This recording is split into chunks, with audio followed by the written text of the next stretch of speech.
세미나를 시작하도록 하겠습니다. 오늘 춥지 않은 날씨에 다행히 날씨가 안 추워서 오늘 참석해주신 분들께 좋은 정보 얻어가셨으면 좋겠습니다. 자, 저는 아이크래프트의 영업 담당하고 있는 정성진 매니저라고 합니다. 반갑습니다. 우선 원래 저희 행사 그 목록 행사 순서에서 저희가 원래 영업 섹션을 1, 2차 세미나에서는 저희가 넣지를 않았었습니다. 근데 1, 2차를 통해서 보니 좀 저희가 잠정적인 고객이 될 수도 있고 저희가 또 좋은 솔루션을 제공을 드릴 수도 있다는 판단이 들어서 이번에는 짧게 주목적인 정보 공유, 기술 공유 외적이고 영업적인 얘기를 한 5분 정도만 짧게 제가 설명드리고 마치도록 하겠습니다. 우선 첫 번째 섹션은 제가 영업 담당으로서 아이크래프트에 대해서 서비스 소개를 드리고 그 다음 섹션은 저희 권수혁 팀장님께서 진행하도록 하겠습니다. 우선 아이크래프트는 2000년 설립하여 2001년 주니퍼 엘리트 파트너에 등록이 돼서 2005년 상장을 하고 현재까지 많은 솔루션을 사실 이거보다 많긴 합니다. 근데 뭐 시대가 바뀌고 고객의 니즈가 바뀌다 보니 많은 솔루션을 저희가 채택하여 지금 현재는 최초에 저희가 주니퍼 네트워크스라는 벤더의 바탕으로 스위치, 서버, 보안 이런 하드웨어적인 측면에서 저희가 많은 영업을 영위하였습니다. 근데 현재는 지금 엔비디아 엘리트 파트너로 저희가 지금 채택이 되어 있고 네이버 클라우드 플랫폼을 통해서 아마 오늘 빅데이터뿐만 아니라 AI까지 저희가 조금 양질의 정보를 공유드릴 수 있도록 하겠습니다. 우선 저희가 어떤 걸 좀 설명을 드릴까 많은 고민을 했습니다. 타겟이라면 우선 저희의 장점이라고 하면 20년간 하드웨어 바탕으로 사업을 영위했다는 점, 그리고 최근 7년 전부터 AI 기반 머신러닝, AI, 클라우드를 통한 소프트웨어까지 고객 측면에서는 분리 발주 이런 느낌이 필요 없이 한 번에 저희와 설계, 아키텍처를 구성할 수 있다고 생각이 듭니다. 우선 하드웨어는 어쨌든 다 정형화되어 있고 필요하실 경우 몇 포트, 기가 정해져 있는 옵션들이 있으니 오늘은 하드웨어보다는 소프트웨어에 조금 설명을 간단히 드리도록 하겠습니다. 우선 소프트웨어를 가지고 오면 크게는 4가지로 볼 수가 있습니다. 대부분 아시는 분들은 아시겠지만 스마트 팩토리, 스마트 하스피를, 스마트 오피스, 머신러닝 크게 4가지로 보았고 우선 저희가 구축을 했고 설계를 했고 아키텍처를 구성해서 실제로 납품한 사례 또는 지금 타겟하고 있는 고객과의 접촉이 있는 크게 2가지 사업 정도만 간단하게 아이크래프트와 할 수 있는 점 또는 미래를 좀 할 수 있는 그런 사업들을 2가지를 추려보았습니다. 우선 스마트 팩토리입니다. 어차피 10분도 채 되지 않는 시간에 제가 많은 설명을 드리기가 애매하고 간단하게 말씀드리면 예를 들어 소위 C레벨 분들이 지금 공장의 현 상태와 생산율 쉽게 얘기해서 컨베어의 그런 부품들까지 모든 센서를 갖춰서 어플리케이션 하나로 우리가 지금 얼마나 이번 달 생산량과 마진, 쉽게 해서 스마트 팩토리와 스마트 오피스가 섞여 있는 그런 솔루션까지 제공할 수 있는 솔루션입니다. 현재 50품원에 저희가 납품을 했고 현재 서비스는 운영 중에 있습니다. 다음으로 스마트 병원입니다. 병원 쪽 아마 좀 관계가 없으실 수도 있으시겠지만 병원 쪽에 많은 과가 있습니다. 그러다 보니 간호사, 간호조무사, 임상병리사 여러 직원들이 효율적인 동선 없이 좀 물리적인 그런 시스템 안에서 병원이 운영되고 있다고 생각이 듭니다. 지금 스마트 병원은 저희가 부산 쪽과 경남 쪽에 병원에서 크게 저희가 지금 아키텍처를 구성안을 짜고 움직이고 있는 상태입니다. 그래서 그 많은 인력들을 효율적으로 응급 현황이 많은 새벽이나 평일 낮 이럴 경우 빅데이터를 통한 이 시간대는 여기가 좀 한산하고 여기가 어떻고 이런 데이터화가 되어서 모든 어플리케이션으로 제공이 돼서 관리자 측면에서 보다 좀 질 좋은 병원 운영을 할 수가 있다고 생각이 듭니다. 이에 지금 짧게 제가 스마트 병원과 스마트 팩토리를 말씀을 드렸습니다. 후에 아마 저희가 빅데이터를 통한 저희 권수영 팀장님 발표에서 오늘의 주목적인 기술 의견을, 기술 공유를 드리도록 하겠습니다. 저희 기술 권수영 팀장님께 모시도록 하겠습니다. 박수 부탁드리겠습니다. 반갑습니다. 오늘도 되게 많은 분들이 와주셨네요. 감사합니다. 원래 이게 세션 진행할 때 제가 인사말을 제가 먼저 항상 하는데 이게 처음에 제가 인사말 안 하고 시작해보니까 되게 어색하면서 재밌네요. 네. 오늘 제가 이제 주제를 잡은 게 처음에 시작할 때 보면 생성형 AI 서비스를 위한 실전 아키텍처 설계 기법하고 활용 사례를 제가 소개해드린다고 했는데요. 이제 저희가 올해 이게 3번째 세미나인데요. 이제 올해 계획된 이제 마지막 세미나고 이제 저희가 시즌제로 하고 있는데 그 시즌제 세미나 중에서도 7월달에 진행했던 세미나가 파트 1이었고 요번에 7월달에 파트 1을 했죠. 그리고 요번 게 이제 파트 2입니다. 7월달에 했던 파트 1에서 제가 이제 다뤘던 내용 중에 어떤 게 있었냐면 그때 그 생성형 AI, 그러니까 LLM이죠. LLM을 이용해서 그 아키텍처를 구현할 때 레퍼런스 아키텍처를 간단하게 소개를 하나 해드렸어요. 그때는 이렇게 하면 구현하면 좋겠다라고 의견을 냈었고 그 이후에 제가 이제 10월 30일 날 그 양재 엘타워에서 엔비디아에서 기술 세미나가 있었는데 그 레퍼런스 아키텍처로 제가 이제 실제로 저희 그 고객사 중에 그 엔터프라이즈 고객사 중에 이제 제가 스마트 팩토리를 하는 고객사가 있거든요. 거기 있는 그 데이터를 바탕으로 그 생성형 AI 시스템을 결합을 시켜가지고 실제로 이제 하나 구현을 했거든요. 그걸 가지고 오늘 그 내용을 다룰 건데요. 그 내용을 오늘 이제 정리해서 어떻게 그거를 설계를 했고 어떤 이제 가치를 만들어냈는지를 간단하게 설명을 드리도록 하겠습니다. 중간중간에 혹시 질문 있으시면은 바로 이제 그 앞에서 저희 정동진 과장이 이제 안내드린 그 문자로 받으신 링크에서 클릭하시면 거기에 이제 그 질문 남겨주실 수 있거든요. 그걸로 이제 질문하시면 저희가 이제 오늘 금요일 세션이 총 3가지가 있는데 메이저 세션이 3가지가 있는데 그 2번째 세션 끝나고 나서 저희가 그 남겨진 세션에서 쉬는 시간에 그 질문에 대해 답변을 드릴 수 있는 시간을 별도로 가질 거고 그 외에도 제가 이제 이 세미나 세션 진행하는 동안에도 질문 있으시면 중간에 그냥 바로 손을 드시거나 질문 있어요 라고 소리쳐 주시면 바로 제가 답변 드리도록 하겠습니다. 중간에 바로 인터럽트 거셔도 돼요. 그리고 이 세션이 끝나면 약간 민감한 내용 중에서도 궁금하신 분들이 굳이 이렇게 온라인으로 질문 남기기 민감한데 좀 알고 싶은 정보도 있으실 거예요. 그거 같은 경우에는 이제 공식 세션 끝나고 나서 쉬는 시간에 제가 좀 보여드릴 수 있는 정보 중에 좀 공개해드릴 수 있는 정보 있으면 좀 보여드리려고 준비해드린 것도 있고요. 제가 따로 또 지금 추가적으로 좀 이렇게 소개해드릴 테니까요. 이제 그때 좀 이제 같이 공유했으면 좋겠습니다. 이제 시작하도록 하겠습니다. 그 AI 기술이 요즘에도 이제 작년 이제 하반기에 챗 GPT를 시작으로 지금은 약간 이제 시장에서 많이들 파일럿을 하셔서 그런지 모르겠는데 그리고 또 연말에는 사람들이 이것저것 일 많이 안 버리시잖아요.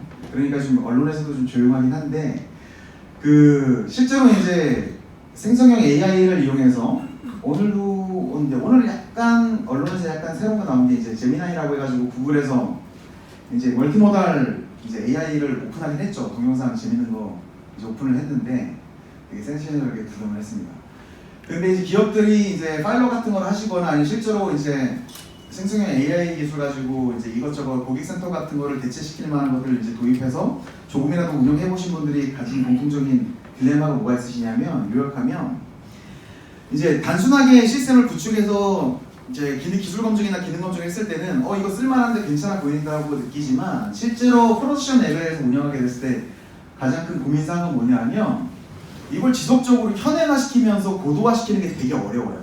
그게 실제로 파일럿 했을 때 파일럿하고 계획하는 단계에서보다 실제로 한번 프로덕션 레벨을 만든 다음에 지속적으로 현행화시킬 때 투입되는 비용과 그걸 계속 유지시키는 데 들어가는 비용이 처음에 계획하실 때보다 무제한으로 많이 들어가거든요. 그게 이제 특히나 AI 시스템을 유지하는 비용보다 앞단에 들어가는 비용이 기하급수적으로 많이 들어갑니다. 대표적인 예로 AI 시스템을 유지하는 데 들어가는 대표적인 비용이 GPU 머신에 대한 비용이거든요. 근데 실제로 앞단에 들어가는 비용이 뭐냐면 내가 이제 예를 들면 챗GPT 같은 퍼블릭형 사스 상품이라고 이제 표현을 하는데 퍼블릭형 그 생성형 AI 서비스 상품을 쓰면 토큰이라고 하는 토큰 베이스의 비용을 내서 지불하다 보니까 내가 어느 정도 사용량을 어느 정도 이제 계산을 해서 쓰면 그 비용을 어느 정도 개런티할 수 있어요. 하지만 내가 이제 할로시에이션이나 아니면 뒤에 약간 설명이 나오는데 비아스라는 거를 내가 해결하기 위해서 실제로 데이터를 핸들링하기 위해서 뭔가 조절하고 싶으면 앞단에 있는 어플리케이션 레이어나 로우 데이터 영역을 핸들링을 하거나 아니면 데이터 웨어하우스라든지 마트 영역을 핸들링을 해야 되거든요. 근데 그 영역은 뭐냐면 그 리팩토링까지도 손을 대야 된다는 얘기가 이제 발생을 합니다. 그 얘기는 생각지도 못한 이제 차세대라든지 고도화에 대한 이제 프로젝트를 검토해야 되는 수준까지 이제 건드려야 되는 얘기가 발생을 하거든요. 그러면 이제 고객사 입장에서는 어떻게 이제 딜레마에 빠지시게 되냐면 나는 분명히 예를 들면 고객센터용 챗봇으로 프로젝트를 시작을 했는데 내가 왜 생각지도 못하게 앞단에 이상하게 예를 들면 내가 이커머스 회사면 이커머스용 시스템에 생각지도 못한 앞단의 시스템을 차세대를 하거나 고도화를 하기 위해서 앞단에 웨어하우스를 교체한다든지 솔루션에 스토리지를 또 추가적인 투자를 해서 스토리지 확장을 해야 된다든지 이런 식으로 추가적인 비용이 생각지도 못하게 계속 이제 투자를 계속적으로 해야 되는지 모르겠다. 그리고 거기에 대해서 인력을 추가적으로 계속 뽑으면서 계속적으로 오케스트레이션을 위한 이제 고급 인력을 또 뽑아야 되고 이런 식의 계속 이제 비용들이 생각지도 못한 히든 코스트라고 저는 표현을 하는데 계속적으로 이제 이런 신규 파이프라인이 생긴다든지 이런 식으로 뭐가 계속 생겨나고 있거든요. 그렇다 보면 어떤 일이 생기냐면 이제 사람들이 알기 시작하는 거거든요. 뭐냐면 크게 보면 어떤 게 이제 알게 되냐면 AI 기술도 중요한데 실제로 더 중요한 건 뭐냐면 AI 기술도 중요한데 실제로 그 AI 기술을 잘 쓰기 위해서는 우리가 실제로 데이터와 데이터 플랫폼을 제대로 갖추지 못하면 생성형 AI를 기준으로 제가 이거 계속 시즌 진행할 때마다 계속 공통적인 얘기를 계속 화두를 던지는 게 할루시에이션과 비아스라는 거를 핸들링을 할 수 없구나. 이제 할루시에이션에 대해서 간단하게 말씀을 드리면 이제 환상현상인 거죠. 이제 생성형 AI 같은 경우가 이제 대표적인 예로 제가 이제 일례로 드는 게 저희 팀원들 같은 경우도 많이 이제 경험을 한 게 저희 팀원들 같은 경우에도 이제 최근에 다른 프로젝트를 하면서 많이 이제 도움도 받는 영역이 어떤 게 있냐면 새로운 기술을 가지고 내가 프로그래밍을 할 필요성이 있을 때 바드라든지 아니면 챗 GPT의 도움을 많이 받습니다. 근데 다행인 거는 그런 챗 GPT나 바드의 도움을 받고 프로그램을 내가 코딩을 할 때 어느 정도 정확한 프로그램 결과를 서포트를 받을 수도 있어요. 근데 아닌 경우도 많습니다. 대표적으로 어떤 경우가 있냐면 그 결과물이 기능적으로는 제대로 도는 것처럼 보여요. 왜냐하면 에러코드, 프로그램을 돌려보면 에러코드를 뱉지는 않거든요. 근데 저 같은 사람이 프로그램을 제가 이제 검수를 해보면 어떤 문제가 발생을 했냐면 프로그램의 종료 단계에서 리턴을 해서 끝나야 되는 경우인데 리턴을 하지 않고 셧다운으로 끝나는 게 코드를 거기서 만들어준 경우가 막 생겨요. 그러면 프로그램은 당연히 에러코드를 뱉지 않습니다. 디버깅을 하더라도. 근데 실제로 시스템이 어떻게 돌아가냐면 리턴을 하지 않고 셧다운을 해버리기 때문에 실제로 그 시스템에서 어떻게 돌아버렸냐면 메모리에서 가비지 값들이 반환되지 않고 그대로 남아버리는 현상이 발생을 했고요. 그 해당 시스템이 어떤 프로그램이었냐면 고객사의 오브젝트 스토리지에다가 이제 데이터를 업로드 시키는 프로그램이었는데 실제로 고객사의 시스템에 그게 셧다운으로 끝나다 보니까 비정상적으로 데이터를 업로드 시키다가 그 셧다운을 시키는 경우에는 그 해당되는 클라우드 오브젝트 스토리지의 UI상에서는 안 보여요, 그 데이터가. 근데 그게 실제로는 백단에서는 과금이 돼버립니다. 그럼 고객사 입장에서 어떤 일이 발생을 하냐면 우리는 내가 오브젝트 스토리지 UI에서 보면 버킷에 안 보여요. 버킷 껍데기는 보이는데 안에 내용물은 안 보이는데 과금이 계속 되는 거예요.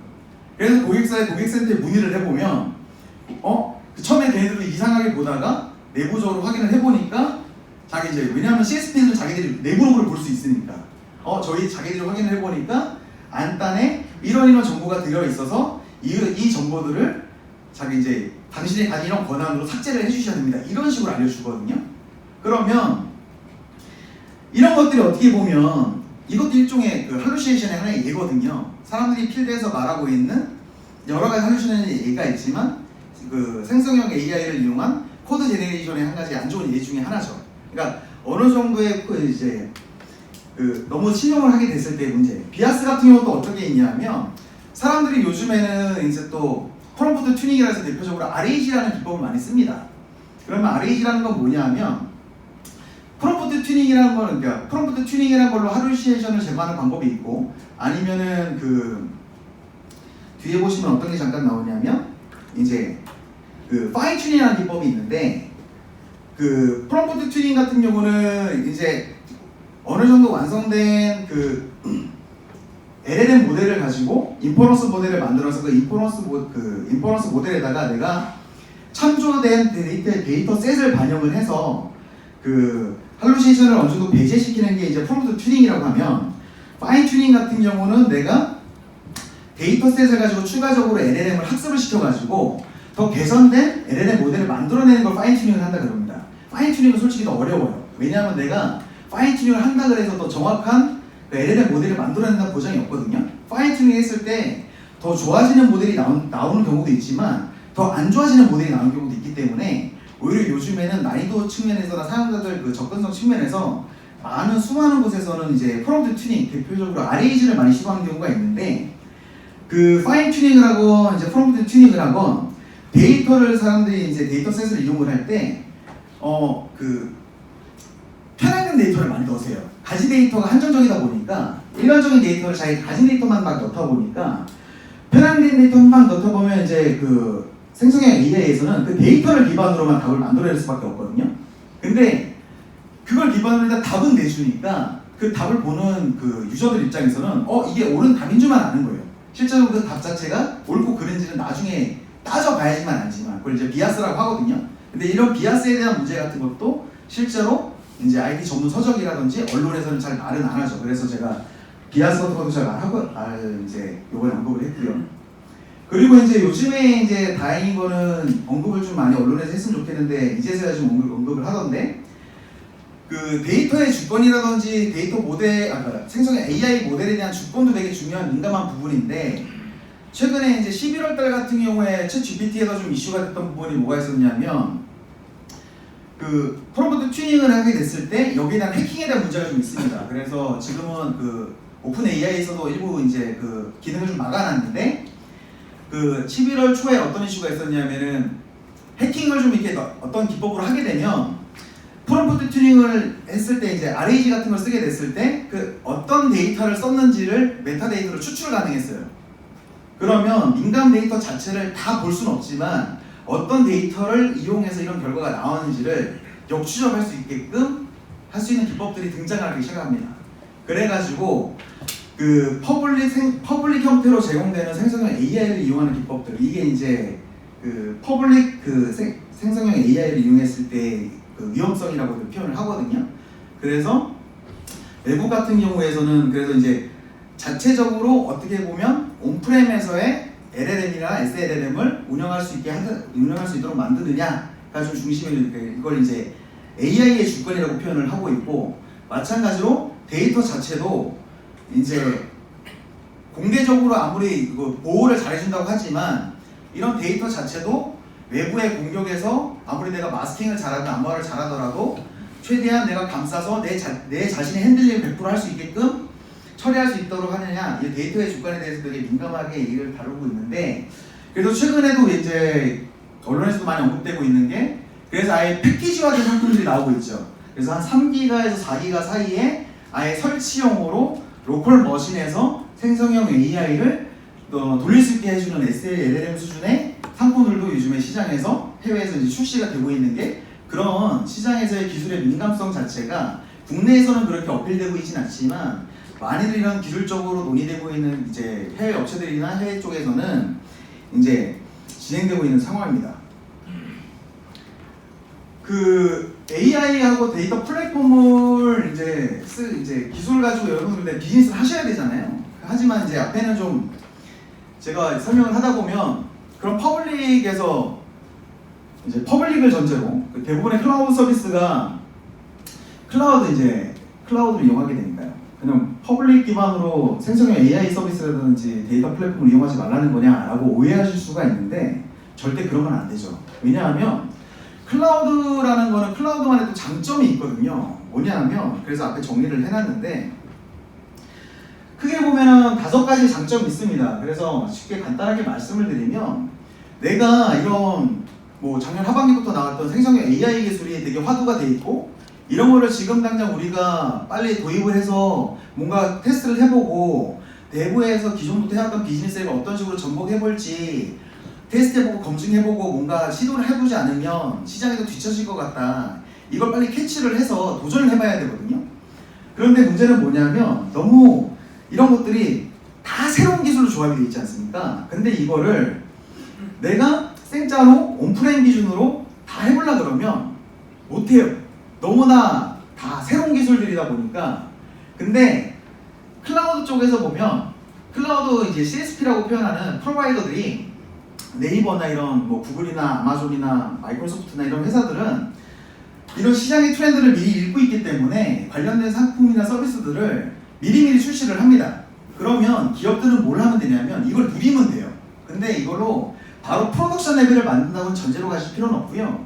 이거를 가지고 앞에 말씀드린 것처럼 새로 나온 기술이 우리 회사가 기존에 하던 비즈니스를 새로 나온 기술을 접목을 해서 이게 진짜 시장성 있게 만들 수 있는지 검토하고 검증해내면 되는 거지 않습니까? 그러면 앞에 정리해드린 것처럼 당장 내가 온프렘에서 최근에 어떤 이슈들이 계속 있냐면 뭐 지금도 LLM 같은 거 저희도 이거 제가 이제 10월 30일 날 엔비디아 인쇄 세션 발표 준비를 할 때 제일 애먹었던 게 뭐였냐면 A100이나 H100 리소스가 필요한데 그거 구하는 게 진짜 힘들었어요. 그러니까 저희 회사가 엔비디아 엘리트 파트너임에도 불구하고 A100이나 H100 장비가 재고가 없어요. 그래가지고 클라우드에서 해볼까 했는데 저희가 이제 파트너 또 네이버 클라우드나 이거 파트너기도 했지만 크레딧 지원받는 거나 이런 것도 한계가 있잖아요. 근데 또 이런 A100이나 H100 상품은 되게 또 비싸요. 잠깐 쓰면 다 돈 나거든요. 그러다 보니까 그리고 또 제가 좀 욕심이 있다 보니까 순수 퍼블릭으로도 좀 만들어보기도 싶어 했고 이걸 하이브리드로도 만들어보고 싶기도 했고 온프레임으로도 만들어보고 싶기도 했거든요. 왜냐면 제 아키텍처를 검증을 해야 되니까. 그러다 보니까 이제 다 해보긴 했는데 그 중에서 제일 편했던 확실히 클라우드가 편했던 건 뭐냐면 온프레임은 장비 구하는 데 2달 걸렸는데 클라우드를 그냥 신청하면 바로 이제 리소스가 만들어지잖아요. 그리고 제가 이제 마트 같은 거 만들 때도 이제 온프레임 같은 경우는 이제 하드 같은 경우는 요즘에 이제 도커 이미지 같은 거 다 주니까 설치는 편하긴 했지만 더 편했던 거는 이제 네이버 클라우드 같은 데 상품에서는 이제 파스로 다 주니까 몽고도 마찬가지로 파스로 주고 하니까 제가 생각했고 설계했던 이제 데이터 플랫폼 앞단에 그 생성형 AI 관련된 그 플랫폼의 데이터를 지원하기 위한 데이터 영역에 대한 플랫폼을 굳이 시간을 뭐 일주일, 2주일 안 쓰고 하루 이틀, 짧게는 막 2시간, 3시간 만에 파스베이스로 바로바로 만들어서 테스트를 금방 끝내버릴 수가 있거든요. 그걸 가지고 실제로 내가 생각했던 그런 기술적인 검증이라든지 이런 것들을 클라우드를 이용했을 때 바로바로 이제 구현해서 테스트해서 검증 끝내버린 다음에 그냥 검증 끝나면 바로 이제 종료시켜버리면 되잖아요.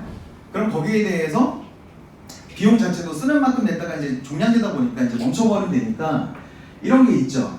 그래서 정리를 하면 이런 것들이 새로운 기술이 나왔는데 이런 기술을 기업에서 사용한다고 했을 때 가장 좋았던 거는 이걸 프로덕션 레벨에 간다는 게 전제가 아니고 내가 이런 새로운 기술을 생성형 AI라는 기술을 내가 생각이고 검증이 필요한 아키텍처를 가지고 바로 온프레임을 나중에 최종적으로 온프레임을 간다고까지 생각을 하더라도 이걸 클라우드에서 제공하는 이런 서비스를 이용해가지고 바로 검증을 가능하다는 거죠.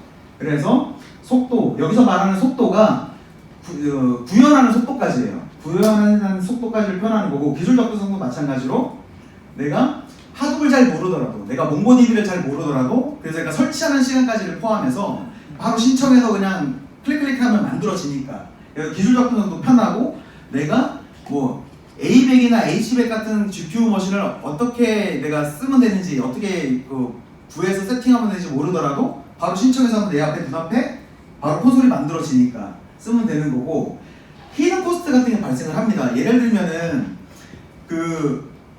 아무리 내가 A100 장비가 눈앞에 있어도요, 만약에 온프렘이면 A100 장비에다가 내가 만약에 앞단에 데이터 서버가 별도의 서버가 있으면, 데이터 서버에서 만약에 뭐 A라는 서버에 두 대의 서버가 있다고 치고, A라는 서버가 기존에 데이터를 갖고 있는 오라클이라고 치고요, B라는 서버가 이번에 LLM을 돌리려는 A100의 서버를 구했다 치면, A하고 B라는 서버가 있고, 만약에 내가 갖고 있는 A라는 서버가 데이터셋이 한 10기가로 쳐요. 그럼 10기가의 데이터를 B라는 서버에 트레이닝을 하기 위해서 던져야 된다면, 이게 네트워크 밴드위스 되게 커야 되거든요.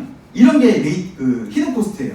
만약에 우리 회사의 내부망이 만약에 1G야 이러면 10기가를 던지는 데 있어가지고 1G를 가지고 던질 수밖에 없어요. 근데 클라우드 같은 경우는 밴드위스도 크게 줄 수 있으니까 이런 게 히든 코스트도 신경 안 써도 되거든요. 내가 거기에 맞춰가지고 세팅하면 되니까. 이런 것들도 어느 정도 내가 감안을 세팅할 수 있는 부분이 있는데, 이제 장점만 얘기를 하면 너무 이제 제가 여러분한테 너무 이제 뭔가 희망만 주는 것 같으니까 현실을 또 인지시켜드리면, 항상 고려하셔야 되는 부분이 뭐냐면, 너무 클라우드 오리엔티드가 되시면 안 되시는 게, 완전 사스용으로 이제 오리엔티드에서 기술력 검증을 하시거나 검토만 하셨을 때 따지셔야 되는 부분이 뭐냐면, 첫 번째가 종속입니다. 왜냐하면 너무 클라우드 기술로 오리엔티드 돼서 가시게 됐을 때는 종속이 제일 크게 걸리는 부분이고요. 종속이 만약에 너무 내가 많이 걸린다고 따졌을 때는 내가 최종적으로 내가 온프렘으로 가야 되는데, 온프렘을 못 가는 아키텍처 베이스로 내가 검증해야 될 수도 있거든요.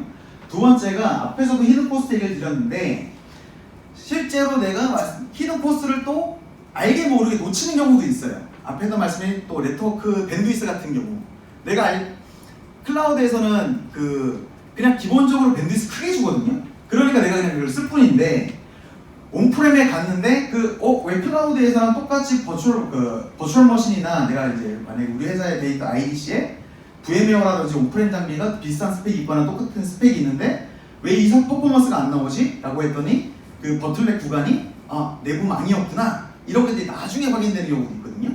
이런 것들이 이제 히든 코스트가 될 수도 있고, 3번이 CSPU열 제약사항이라고 되어 있는데, 이건 뭐냐면 클라우드라는 게 모든 클라우드 네이버나 KT나 AWS나 GCP나 애저나 마찬가지인데, 모든 클라우드 사업자들이 자기들이 불특정 다수의 고객을 대상으로 일정 이상의 품질의 서비스를 해야 되기 때문에 어느 정도의 사용자한테 매니지먼트라든지 사용에 대한 제약을 다 걸어놓거든요. 그런데 그 제약 상황에 맞춰하고 사용자들이 익숙하게끔 쓰다 보니까 이것들이 앞에 말씀 종속하고도 약간 겹치는 부분이 있는데, 이게 온프렘에 그대로 내려올 수가 없어요. 그러니까 거기 익숙해져 있는데 내가 온프렘에 내린다 보면 오히려 그 익숙함이 온프렘에 내려갔을 때 안 되는 경우가 있거든요. 예를 들면은 보안이라든지 이런 것들이 거기 포함이 됩니다. 그래서 내가 오히려 클라우드니까 무시했던 그 보안 영역들이 내려오게 되면서 이걸 추가적으로 구성을 해야 되거나 이런 것들이 생길 수가 있습니다. 그래서 이런 것들을 항상 고려하셔가지고 쓰시는데, 결론적으로 이 장표에 대해 정리를 해드리면, 여러분들이 제가 그래서 이거 이제 생성형 AI 서비스에 대해서 이제 실전적으로 여러분들이 잘 돌아가셔가지고 내부적으로 뭔가 프로젝트를 해서 설계를 한다 그랬을 때 클라우드를 어떤 식으로 쓰는 게 가장 좋냐라고 저한테 만약에 물어본다고 하신다면, 프로덕션 레벨을 전제로 바로 출발한다기보다는 기술 검증을 하는 목적으로 쓰는 거를 권장을 드리고, 기술 검증 이후에 최종 모델을 어떤 식으로의 형태로, 이거를 만약에 순수 퍼블릭형으로 갈 거냐, 하이브리드형으로 갈 거냐, 멀티클라우드 형태로 갈 거냐, 아니면 온프렘 베이스로 갈 거냐를 어느 정도 염두하시고 출발을 하셔라 라는 거를 권장드리고 싶습니다. 자, 그래서 실전 아키텍처를 그럼 어떻게 컨셉을 잡고 출발했는지를 설명을 하나하나 드리도록 하겠습니다. 일단 저희가 7월 달에 두 번째 시즌 때 저희가 소개해드렸던 이제 레퍼런스 아키텍처, 제가 이제 그때 공개했던 아키텍처고요. 디테일한 내용 그때 시즌 2 때 설명을 드렸어가지고 오늘은 디테일하게 설명을 안 드릴 건데, 이거는 제가 내년도에 이 장표 하나만 가지고 한 2시간 이상 떠들어야 돼서 이건 따로 제가 저희 회사에서 오프라인 세미나를 별도로 할까 싶어요. 그래서 오늘 간단하게만 설명을 다시 한번 드리면, 크게 보면 구간이 그 왼쪽에 보시면은 데이터 분석 영역, 그러니까 데이터 플랫폼 영역이고요. 오른쪽에 있는 부분이 AI랑 ML 영역입니다. 두 개의 영역을 분리를 시켜놨고요. 왼쪽의 영역, 데이터 플랫폼 영역에서 다 처리하는 영역은 크게 웨어하우스 영역과 마티 영역인데 특이한 상황은 여기서 주의 깊게 보셔야 될 부분은 뭐냐면 마티 영역을 형상 관리를 해야 된다는 부분이 제일 큽니다. 기본적으로 사람들이 이제 생성형 AI 부분에서 많이들 이제 이것들을 이제 외국에서도 지금 이제 이 관련된 논문들이 연구되고 있는데 그 할루시네이션이나 그 비아스를 해결하기 위해서 어떤 것들을 해야 되냐면 데이터셋을 어떤 조합으로 내가 파인 튜닝을 하거나 RAG를 태웠을 때 어떤 결과가 나오는지는 진짜 해봐야지 알거든요. 그러면 그런 데이터 마트에서 어떤 조합을 써서 해봤는지를 항상 이력 관리를 하시는 게 제일 좋아요. 제 경험에도 그렇거든요. 요번 했을 때. 그래서 그런 데이터에 대한 마트를 여기서 말하는 마트가 뭐냐면 만약에 뭐 RDBMS라고 치면 RDBMS 엔진이 아니고요. 데이터셋에 대한 형상 관리라고 생각하시기 제일 편해요. 그거고 오른쪽에 보시면 그 AI랑 ML 쪽에서 보면 LLM1, LLM2, LLM3라고 돼 있고 오른쪽에 보시면 인퍼런스 모델 1, 2, 3가 있는데 이것도 무슨 얘기냐면 각각의 형상 관리되어 있는 데이터셋에 대해서 내가 할루시네이션이나 비아스를 제거하기 더 좋은 모델을 내가 만들어내야겠죠. 그럼 거기에 대해서 각각의 모델에 대해서도 형상 관리를 하라는 의미입니다. 각각의 버전을 계속 만들어서 이거에 대한 버전 관리를 하라는 말씀을 드리는 거예요. 이 얘기를 왜 드리냐면 우리나라에서는 지금도 많이 시장에서 이제 벌어지고 있는 파일럿이나 POC 그 프로젝트들이 대부분이 퍼블릭 생성형 AI를 쓰시다 보니까 이 생각들을 다 못하고 계세요. 왜냐하면 내가 LLM을 직접 관리를 안 하시거든요. 그러다 보니까 그냥 주어진 것만 가지고 돌리다 보니까 그냥 내가 이걸 굳이 해야 되라고 생각을 해요. 그러다 보면 또 어떤 생각이 있냐면 이런 신뢰 드리는 게 있어요. 어떤 분들은 예를 들면 구글에는 벌텍스 AI라는 서비스가 있고요. 그리고 구글에는 별도로 벌텍스 AI는 팜2라는 이제 LLM을 쓰는데 팜2를 별도로 구해서 돌리시는 분들이 있어요. 그래서 벌텍스 AI를 쓰다가 만족도가 좀 낮아가지고 야 벌텍스 AI가 팜2라는 걸로 했대. 그러면 나 팜2로 한번 해볼래. 팜2로 또 테스트를 하세요. 근데 팜2도 마음에 안 들어. 그러면 갑자기 우리 그럼 챗 GPT 해볼까? 챗 GPT로 하세요. 그럼 그 결과를 또 테스트해보신 다음에 그러면 이제 우리 메타코어 하면 라마2 해볼까? 라마2로 하세요. 라마2 한 다음에 라마2도 또 엔비디아 버전이 있거든요. 엔비디아의 NGC 라마2가 있어요. 그러면 NGC의 라마2로 해볼까? 이런 식으로 딱 돌리시거든요. 그리고 지금도 기세 보시면 또 여기에 커스텀 버전들이 쭉 나와요. 그럼 그 결과에 대해서 그 LLM 모델에 대한 그 내가 테스트 이력 관리를 하셔야 돼요. 근데 대부분이 그거에 대해서 유형 관리만 하세요. 근데 그걸 다 원래는 이력 관리를 모델에 대한 히스토리 관리를 할 수 있는 만큼 타이트하게 안 해놓으시면 나중에 진짜 그거를 이때까지 내가 쓴 노력과 결과물이 아무리 내가 퍼블릭을 쓰시든 그 로컬 엔진을 쓰시든 로컬 모델을 쓰시든 진짜 그 시간과 노력이 다 그 공수표가 돼버리는 경우가 생기거든요. 거기에 대해서 모델에 대한 이력 관리를 하셔라는 의미로 저렇게 잡아놓은 겁니다. 근데 결론적으로는 최종적으로 저렇게 이력 관리를 하시게 되면 나중에 뼈저리게 느끼시는 게 저도 그 경험을 지금 올해 3월부터 하고 있는데 그래서 제가 이 모델을 잡은 게 퍼블릭 AI 모델도 당연히 해야겠지만 자체적인 최소한의 SLLM 모델도 갖추는 게 제일 우리 그 기업 차원에서는 플랜 B는 도움이 필요하다라는 건 생각이 드실 거예요. 왜냐하면 그래야지 앞에도 언급드렸던 할루시네이션과 비아스에 대한 주체적인 그 관리가 되세요. 아무리 내가 여러분들의 그 자체적인 그 생성형 AI 모델이 없으시면 한계점이 발생을 하거든요.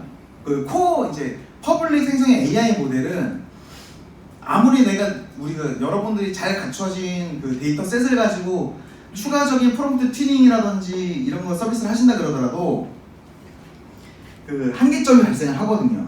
그러다 보니까 점점 그걸 비용을 쓰시면 쓰시는 만큼 그 정확도라든지 만족 그래프가 계속 그 우상향 곡선을 그리는 게 아니고 일정 수준이 돼버리면 멈춰버려요. 멈춘 다음에 오히려 비용이 계속 우상향 곡선으로 들어가는데 만족도 자체가 일정 수준에서 딱 멈춰버리는 현상이 발생하니까 오히려 이걸 우리가 왜 하고 있지라고 해서 아예 멈춰버리고 실제로 그 정확도를 올리는 단계가 생성형 AI를 안 써버리고 실제로 그 정도 수준의 데이터 셋이 생겨버리는 순간에 그냥 우리 AI 안 쓰고 그냥 데이터 분석으로 그냥 전통적인 데이터 분석 기법 써버리는 게 더 정확한 경우가 생겨버리거든요. 그래서 요즘에 반대 예가 구글 같은 경우가 이제 그 챗봇 만드는 그 사스형 상품 중에 다이얼로그 플로우라는 상품이 있습니다. 그러면 그 벌텍스 AI로 챗봇을 만든 고객이 다이얼로그 플로우로 이제 바꿔서 다시 챗봇을 만든다든지 이런 경우가 생겨요. 이런 이유가 이제 그런 거에서 이제 발생하는 경우가 있죠. 실제로 그래서 요번에 이제 제가 올해 하반기에 만들었던 게 어떤 걸 만들었었냐면 그 우리나라에 있는 이제 그 물류센터 중에 하나를 제가 스마트 팩토리를 만든 게 있는데 거기에서 이제 작년 하반기에 그 물류처리 시스템 자체도 스마트 팩토리 중에 그걸 하나를 옴니채널로 구현한 게 있습니다. MSA로. 그 시스템에서 로우 데이터를 다 받게 만들어 놓고 거기도 이제 클라우드인데 네이버 클라우드는 아니고요. 원래 쓰던 게 있어서 클라우드고 거기서 이제 웨어하우스는 그게 민감 데이터가 좀 있다 보니까 왜냐하면 작업자 정보라는 로우 데이터가 엄청나게 많아요. 그래서 그 웨어하우스는 그쪽에다 받게 해놨고 그 민감 데이터에서 마스킹이라든지 비식별화 작업 처리를 다 한 다음에 실제로 이제 마트는 일부 마트도 여기서 이제 자체적으로 받게 만들었지만 그 파인 튜닝이나 그 다음에 프롬프트 튜닝 할 수 있는 데이터는 이쪽 오른쪽에 네이버 클라우드나 저희가 이제 별도로 이제 구축한 A100 장비로 떨궈지게 만들었습니다. 그래서 오른쪽에서 이제 보시는 바와 같이 다 이거를 이제 도커 이미지로 다 만들어놨어요. 도커 이미지로 버전별로 히스토리 관리를 해놓게 돼서 여러 가지 이제 시장에 나와 있는 저는 라마2를 썼는데 라마2를 썼던 이유는 네이버 클라우드니까 하이퍼클로바 X를 썼을 거라고 예상하시는 분들도 있겠지만 제가 이제 그 라마2를 썼던 이유는 크게 이제 두 가지 이유가 있는데요. 첫 번째는 이거 했을 당시에 하이퍼클로바 X가 공식 명칭은 안 했어요. 이게 첫 번째 이유고 두 번째 이유 같은 경우가 이게 지금 완성될 당시에 하이퍼클로바 X가 공개가 됐는데 이제 지금도 좀 그런 게 있는데 제가 이거 지금도 한 번씩 돌리는데 그 하이퍼클로바 X에서 그 클로바 스튜디오라는 게 있는데 그게 한 번에 업로드 시킬 수 있는 데이터 셋이 50메가거든요. 근데 제가 여기 업로드 시키는 데이터가 2기가예요 최소가. 그래서 이 갭이 너무 커가지고 그게 반영이 안 돼서 라마2를 썼고요. 당시에 그래서 여기서 모델을 한 5가지 정도를 지금도 돌리고 있어요. 5가지 정도를 각 다른 버전으로 돌립니다. 5가지 버전을 별도의 도커 이미지로 돌려서 실제로 인퍼런스 모델도 따로따로 다 MLOps 가지고 따로따로 배포를 시켜요. 그래가지고 돌아가게끔 만들어놨고 그래서 이 모델 자체는 항상 선순환 구조로 돌아가게끔 만들어놨습니다. 그러니까 실제로 아키텍처는 되게 심플해요. 그러니까 물류 시스템 자체에서 항상 실시간 각각의 서비스에서 그러니까 센서 데이터나 로그 데이터를 떨구게 만들어놨고요. 웨어하우스에 떨구게 만들어놨고요. 그 웨어하우스에서는 또 마트로 데이터를 던지고 그 마트 데이터가 일부는 자기가 갖고 있는 IT 시스템에 떨어지고 일부는 저희 쪽 AI 시스템에 떨어지면 그거를 가지고 트레이닝 모델에 각각의 버전별로 반영이 돼서 어떤 것들은 파인 튜닝이 되고 어떤 것들은 인퍼런스 모델의 RAG로 들어가게 돼서 그걸 바탕으로 이제 사용자는 자기가 원하는 형태의 만족도가 높은 인퍼런스 모델에 접근을 해가지고 결과를 볼 수 있게끔 만드는 겁니다. 말만 들으면 되게 쉬워 보이죠? 근데 실제로 되게 쉬워요. 나중에 쉬는 시간에 잠깐 샘플 소스랑 보여드릴게요. 근데 이게 되려면 요정표는 재미없으니까 뺄게요. 근데 말은 쉬운데요. 구현할 때 필요한 기술들은 밑에 쭉 열거를 해놨는데 되게 많은 기술은 알아야 돼요. 많은 기술은 알아야 되고요. 이거를 하려면 실제로 백그라운드에 되게 필요한 기술이 뭐냐면요. 이것도 가능했던 이유가 뭐냐면 위에 두 개인데 뭐가 거기 제일 기냐면 이게 가능했던 이유가 전제가 앞에 맨 처음에 말씀드린 것처럼 앞단에 원하는 로우 데이터를 일단 이 앞단에 그 스마트 팩토리 시스템도 제가 다 설계했었거든요. 그래서 이거 완전히 MSA로 제가 만들어놨는데 언제든지 원하는 로우 데이터를 서비스에서 지금도 발생 못 시키는 데이터도 언제든지 각 서비스에서 발생시켜서 떨굴 수 있게 제가 만들어놨어요. 실시간으로.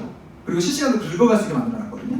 그러니까 그 라마2에서 언제든지 만약에 내가 할루시네이션이나 이런 걸 없애보기 위해서 뭔가를 더 학습을 시키거나 반영해보고 싶은 게 있으면 데이터가 필요하잖아요. 그 테스트하기 위해서.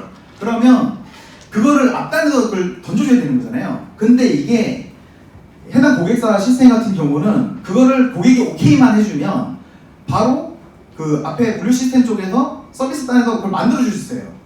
만들어서 던져줄 수 있거든요. 그럼 그거를 반영만 해주면 돼요. 이런 구조가 됐으니까 뒤를 쉽게 만들 수 있는 거예요.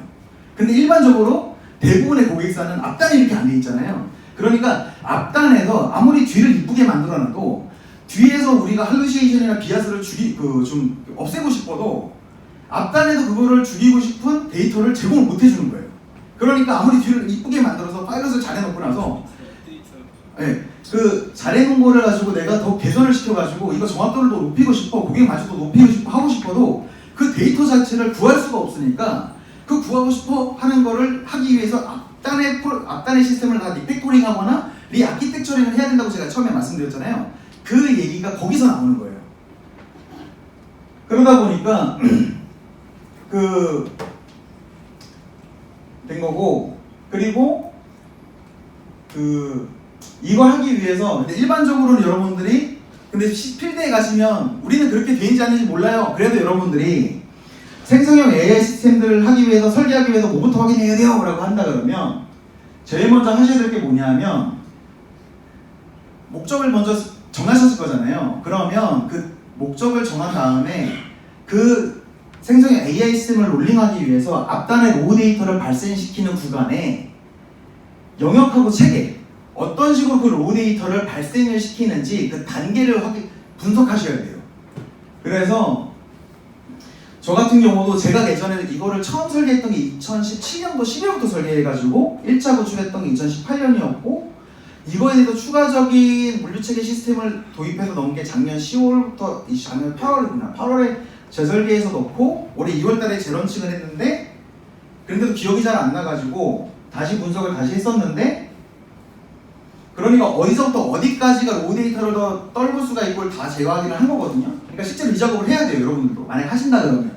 그래야지 여러분들이 생성형 AI 시스템을 우리가 뒷단에 갖추고 나서 거기서 나중에 파인 튜닝을 하던 그 다음에 프롬프트 튜닝을 하던 어디까지 어느 데이터 셋을 가지고 무슨 짓까지 할 수 있는지가 영역이 확인이 되거든요.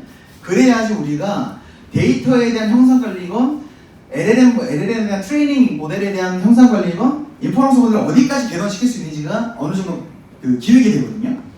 그게 되면 그 다음에 확인하실 게 그게 된 다음에 이제 어디까지 우리가 각각의 파이프라인을 구성할 항목들 예를 들면 우리는 웨어하우스나 마트나 아니면 각각의 이제 MLOps라는 게 그 파이프라인을 설계할 때 단순하게 네모 그리고 선 긋는다고 설계하는 게 아니잖아요. 솔루션들을 내가 이거 못 쓸 거야 다 정하셔야 되잖아요. 설계한다는 게 그런 것까지 포함이잖아요. 그거 할 때 보면 대부분이 우리나라가 좀 재밌는 게 뭐냐면 미리 앞단에서 솔루션 픽스해놓고 출발 그걸 중심으로 설계하시는 경우가 많거든요. 절대 그러시면 안 되고요. 각각의 그 역할 단위에서 그 구간별로 그 내부적으로 제가 중간에 말씀드린 것처럼 종속의 범위를 내부적으로 협의해서 그 종속의 범위에서 허용되는 범위만큼의 솔루션을 정의를 딱 결정하셔야 돼요. 저 같은 경우에는 요번에 이거 설계를 할 때 전부 다 풀 무종속으로 했어요. 왜냐하면 어느 클라우드에서 이거를 다시 하던 그러니까 온프렘으로 나중에 최악이건 다 내리던 무조건 다 돌아갈 수 있게 하는 게 제 개인적인 목표였고 회사에서도 이걸 나중에 비즈니스 모델 합시다라고 해서 제안을 했고 같이 협업하는 업체가 있었는데 거기도 제가 설득을 해서 그렇게 했거든요. 그래서 풀 오픈소스로 갖고 전부 다 커뮤니티 버전으로 만들었는데 이제 그렇게 했었는데 이게 말이 쉽지 솔직히 어려운 것도 있거든요. 그래서 이것도 회사 내부의 상황에 맞춰서 진행하시면 되고 그걸 가지고 어느 정도 이제 돌려보면 제가 그때 했던 게 뭐였냐면 심플하게 이제 어플리케이션 짜가지고 돌려본 거예요. 그래서 어떤 걸 했냐면 이제 그 물류 시스템 가지고 데이터를 했던 게 이제 크게 두세 가지 해본 게 실제로 그 생산 라인에서 물류센터니까 물류 처리 라인이죠. 겐트리 라인인데 작업자가 실제로 어떻게 얼마만큼 작업했는지를 물어보면 원래 실제로 이제 물류센터에서 여기가 엔터프라이즈 기업이니까 되게 커서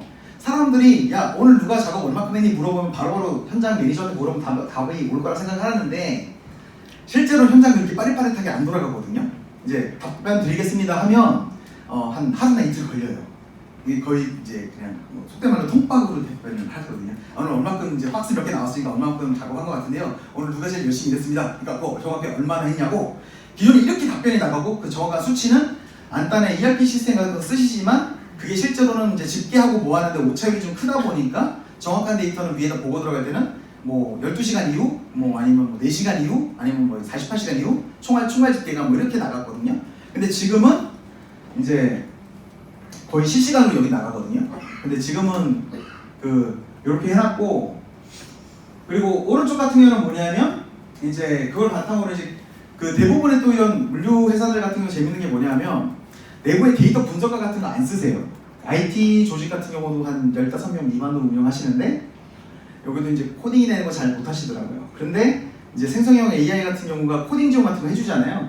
그러니까 그런 걸 이용해서 이제 코딩 지원 같은 것도 되게 이제 되더라고요. 그래서 우리가 이런 분석할 수 있게끔 이제 코딩 이제 진입을 하면 코드도 이제 만들어지게 돼 있으니까 그것도 이제 되니까 이제 그 해당 업체에도 이제 어느 정도 기대 효과가 있었던 게 뭐냐면 기존에 이제 ERP 솔루션이나 이런 거에서 이제 못 해봤던 것 중에 이제는 좀 어느 정도 시도해서 혜택을 좀 보시는 게 내부적으로 뭐냐면 야 우리가 이제 이런 데이터 가지고 이런 차트 정보 보고 싶은데 어떻게 보면 돼? 라고 했던 게 생각을 했던 게 이제 현업 부서에서는 내부에 이런 LLM 가지고 질문하시면 이제 볼 수 있거든요.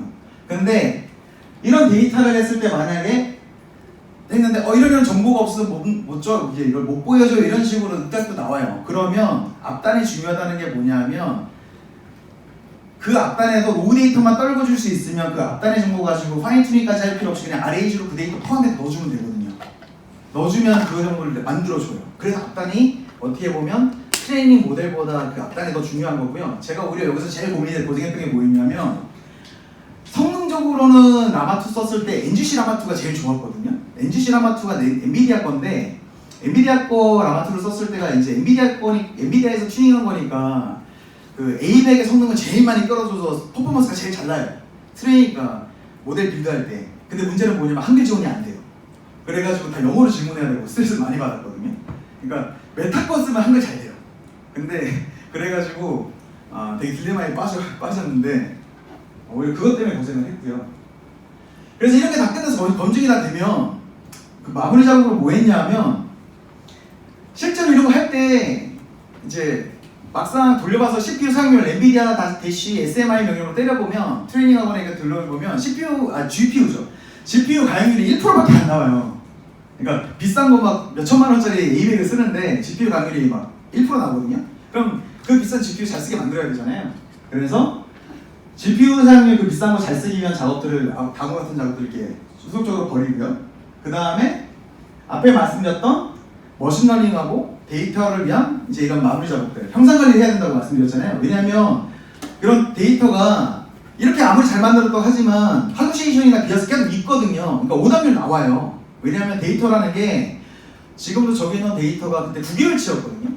그러니까 9개월치다 보니까 저기도 오답률 나와요. 잘못된 데이터 주거든요.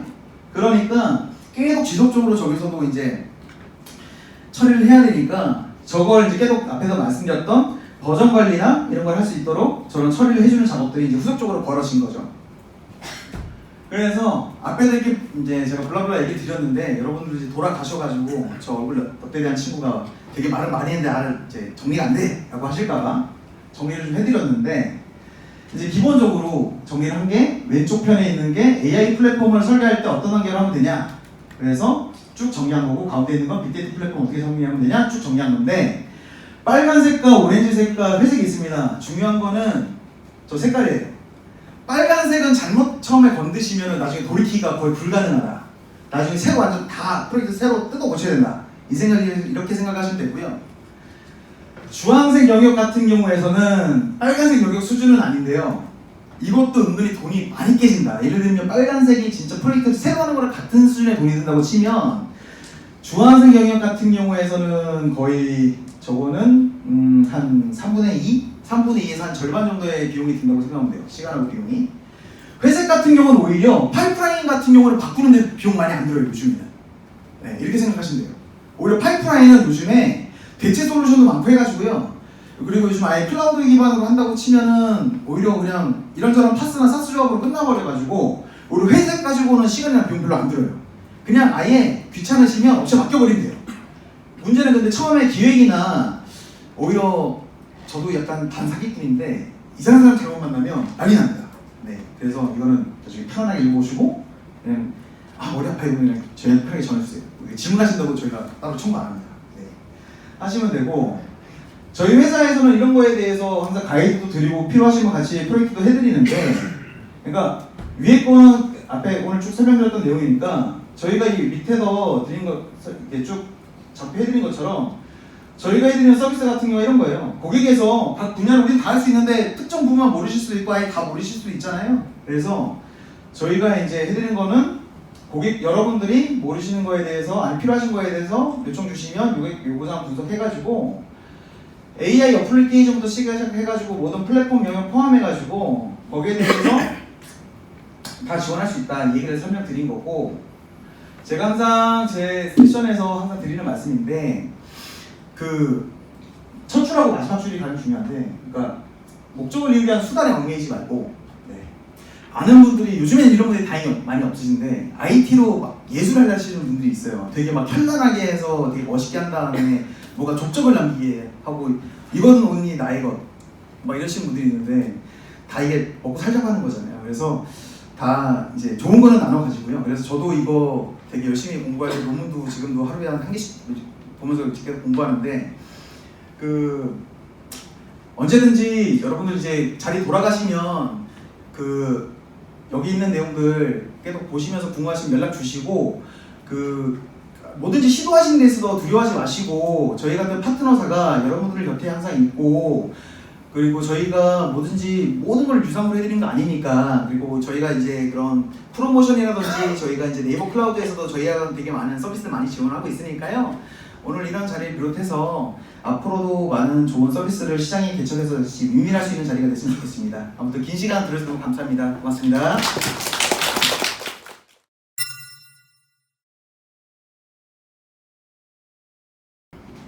네, 저희가 10분에 시작한다 그랬는데 질문이 하나 있어가지고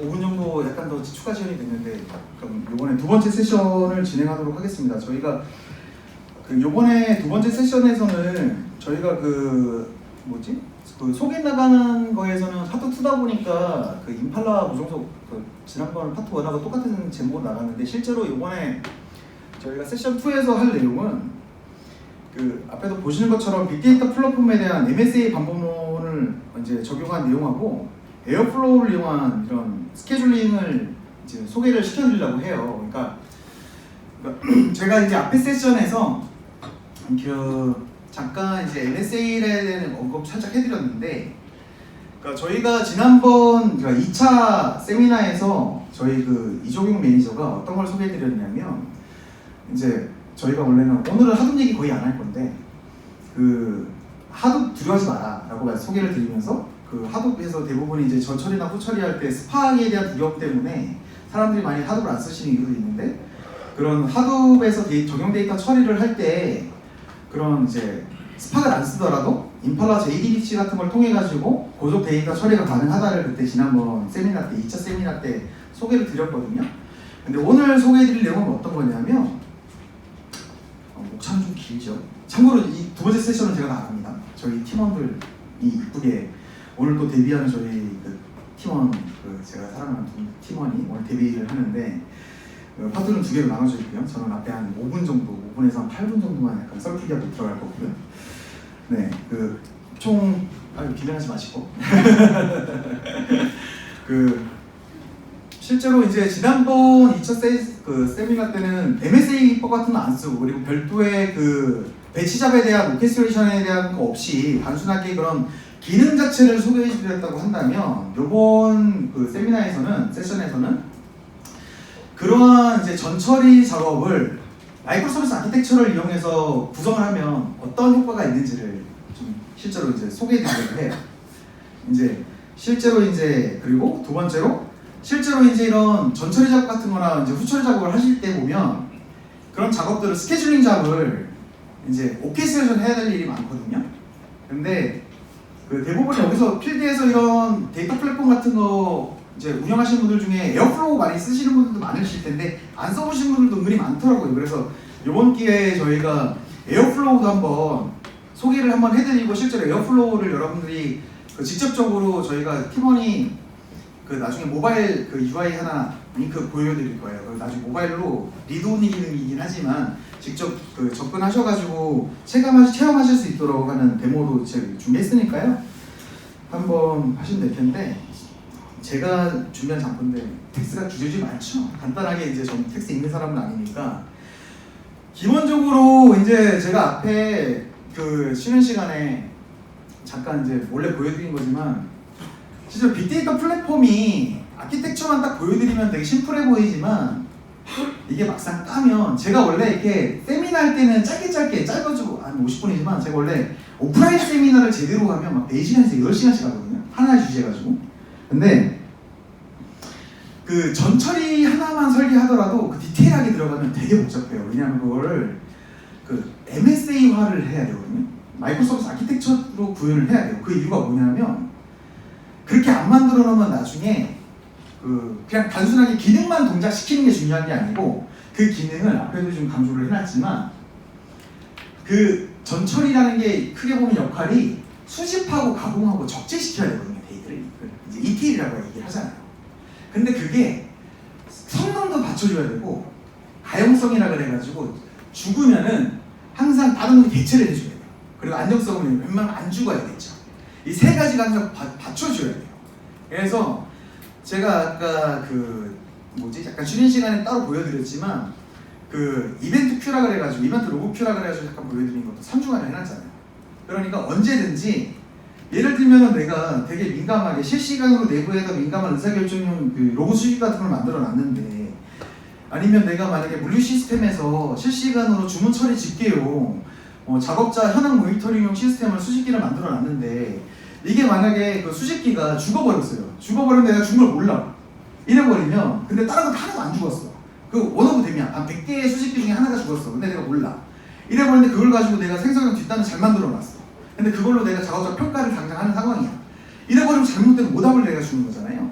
이런 상황이 되면 안 되니까 항상 이런 거는 이 성능이라든지 가용성이나 안정성을 갖춘 상태로 전처리나 후처리기를 만들어야 된다는 거거든요. 근데 이거를 그럼 어떻게 할 건데? 라고 하면 어떤 사람은 그래요. 그 좋은 솔루션이 있습니다. 이거 사세요 하는 경우가 있어요. 돈 많으면 솔루션 써서 하는 게 제일 좋고요.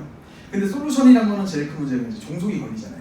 그리고 원하는 형태로 내가 원하는 기능을 100% 구현하는 게 어렵고 그래서 이제 기업마다 처한 상황이 다 다르시니까 굳이 그래서 이제 처한 상황에 맞도록 구성하시는 게 제일 좋은데 굳이 만약에 직접 다 만든다고 치면 저는 권장드리는 방법이 마이크로 서비스 아키텍처라는 기법을 좀 써서 만드는 게 좋다고 가이드를 드리는데 오늘 소개해드리는 마이크로 서비스 아키텍처라는 거 함은 어플리케이션 레벨의 마이크로 서비스 아키텍처는 아니고요. 운영 형태예요. 운영 형태. 그러니까 오늘 이제 도커 컨테이너 기반으로 서비스를 이제 독립화시켜서 가상 머신 형태로 독립화시켜서 그거를 도커 수험으로 이제 등록을 시켜서 운영을 하고 그거를 포테이너라고 하는 모니터링 솔루션으로 이제 모니터링까지 하는 거를 소개를 드릴 때 이제 장점이 어떤 것들인지 소개를 간단히 드리는 거고 이제 그리고 여러분들이 보면은 실제로 이런 데이터 플랫폼이라든지 머신러닝이나 AI 플랫폼에 운영되는 단계에서 보면 수많은 작업들이 이제 스케줄링을 통해 가지고 실시간 잡이면 솔직히 상관이 없는데 절대 다수의 잡들이 다 배치 잡으로 돌거든요. 근데 이 배치 잡들도 과거에는 되게 순환형의 단일 형태의 약간 트리거 잡처럼 동작을 했는데 요즘에는 그렇지가 않아요. 비순환형의 되게 종속적이고 우전 형식을 갖추면서 되게 복잡한 로직을 띈 잡들이 되게 많아요. 그래서 쉽게 말하면 리눅스에서 제공하는 크론으로 이제 내가 못 짜요.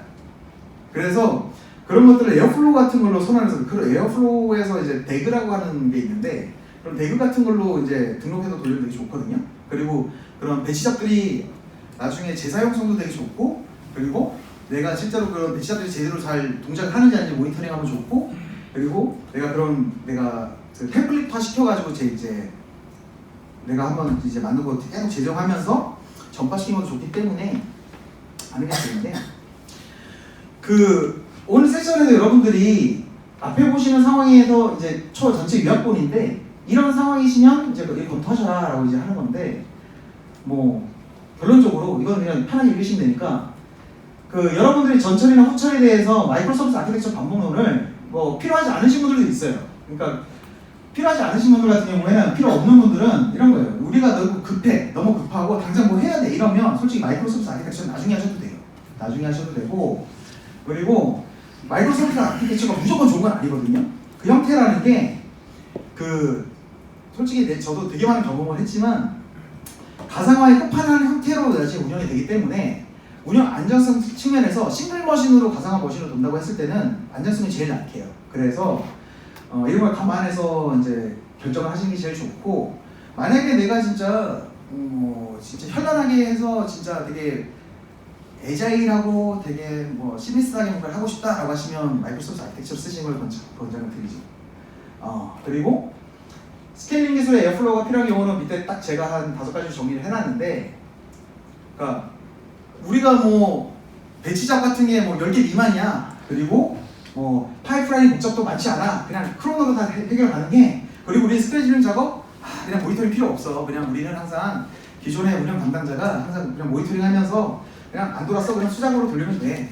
그리고 우리는 그냥 프롬프트에 그냥 항상 노트패드나 아니면 엑셀 가지고 항상 작업 관리하면서 카피 앤 페이스트로 관리할 수 있어. 그리고 우리는 스케줄링 작업 그냥 사람이 그냥 개인으로 관리하거나 아니면 뭐 노션이나 이런 걸로 항상 아니면 기타 다른 뭐 젠킨스나 이런 걸로 아니면 요즘 헬름도 많이 쓰시는데 헬름이나 뭐 깃 같은 걸로 그냥 같이 공유해서 처리할 수 있어 라고 하시면 솔직히 에어플로우 필요 없어요. 근데 그게 아니라면 에어플로우 적극 권장드립니다. 에어플로우 같은 경우는 오픈소스인데 오픈소스라고 해서 무조건 무료는 아니잖아요. 근데 에어플로우 같은 경우에서는 에어플로우 대부분이 커뮤니티 버전으로 큰 유지 보수 없이 여러분들이 필드 가시면은 적용하셔서 쓰시는 부담 없으시거든요. 그런 측면에서 여러분들이 오늘 저희 그 두 팀원이 그 설명하는 두 내용 편안하게 들으시고 우리가 현업부 현장으로 돌아가서 자리로 돌아가셔가지고 이걸 한번 도전해볼만 하겠다라고 하시면 그렇게 어려운 기술 아니거든요. 저희 오늘 앞에서 이제 설명할 두 매니저들도 요번에 이 두 기술 처음 해봤어요. 저희한테 내부적으로 제 교육을 통해 가지고 구현하는 대한 현업하면서 도전하면서 진짜 열심히 하긴 했는데 크게 무리 없이 구현했고 그러니까 여러분들도 두려워하지 마시고 언제든지 궁금하신 거 저희한테 도움 요청하시면 되니까. 그러면 저희 먼저 황혜린 매니저가 MSA 방문을 이용한 전처리 기법에 대해서 소개하도록 하겠습니다. 잘 부탁드리겠습니다. 안녕하세요. 아이크래프트 클라우드 컨설팅 팀 황예린 매니저입니다. 이번 세미나를 위해 구성한 MSA 방문문이 적용된 로그 수집 아키텍처 설명드리겠습니다. 순서대로 전처리 구간, 스케줄링 구간, 하둡 클러스터링 구간입니다. 전처리 구간, 스케줄링 구간 및 하둡 엣지 노드와 마스터 노드는 퍼블릭 영역, 워커 노드는 프라이빗 영역에 위치하고 있습니다. 이번 아키텍처의 가장 큰 특징은 로우 데이터 생성하는 구간과 전처리 구간을 모두 도커 이미지로 만들어서 운영하는 형태로 구성했다는 것입니다. 워드프레스, 마리아DB, 모니터링을 위한 컨테이너, 전처리 웹 어플리케이션은 모두 도커 서비스로 띄워지고 도커 수험을 통해 관리되고 있습니다. 스케줄링을 위한 에어플로우는 도커 컴포즈를 통해 올렸습니다. 도커 서비스로 올린 워드프레스 및 마리아DB는 로우 데이터 생성기로 활용했습니다. 이번 데모 시스템에서는 액세스 로그와 유저 액티비티 로그를 로우 데이터로 활용했습니다. 워드프레스를 통해 발생된 로그는 3가지 방법을 통해 하둡으로 옮겨집니다. 첫 번째는 도커로 띄운 웹 어플리케이션을 통해 버튼을 눌러 액세스 로그와 유저 액티비티 로그를 전송하는 방법입니다. 두 번째는 쉘 스크립트를 통해 액세스 로그를 하둡으로 전송하는 방법입니다. 세 번째는 단일 자바 클래스 파일을 통해 도커 마리아DB 내부 테이블을 하둡으로 전송하는 방법입니다. 이렇게 다양한 방법의 전처리는 도커 에어플로우를 통해 스케줄링됩니다. 도커 이미지로 구성된 에어플로우는 5개의 에어플로우, 메시지 브로커 역할을 하는 레디스, 데이터베이스인 포스트그레로 구성했습니다.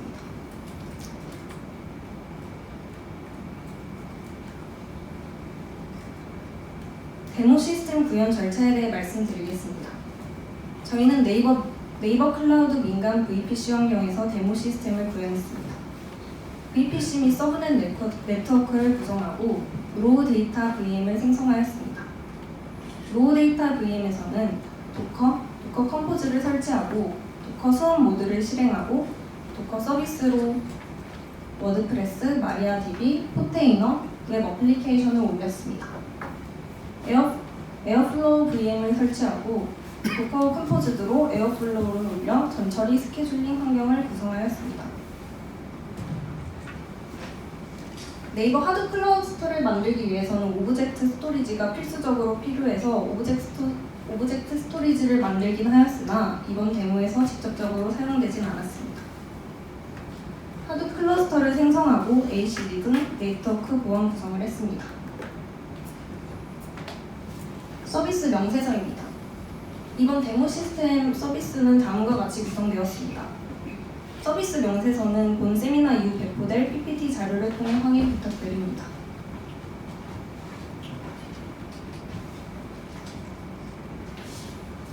클라우드 하드분 오픈소스 기반 프레임워크를 사용자가 자유롭게 사용하여 빅데이터를 쉽고 빠르게 처리할 수 있는 원점 관리형 NoSQL 데이터 웨어하우스 데이터 분석 서비스입니다. 빅데이터 세미나 시즌 1, 2에 중복되는 내용이라 자세한 설명은 넘어가도록 하겠습니다.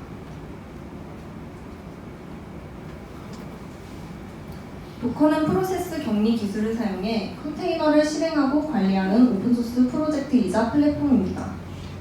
도커 수험은 도커 컨테이너를 위한 클러스터링, 스케줄 기능을 비롯한 다양한 운영 관리 기능을 제공합니다. 도커 수험을 통해 여러 개의 노드, 도커, 컨테이너 관리를 편리하게 할 수 있습니다.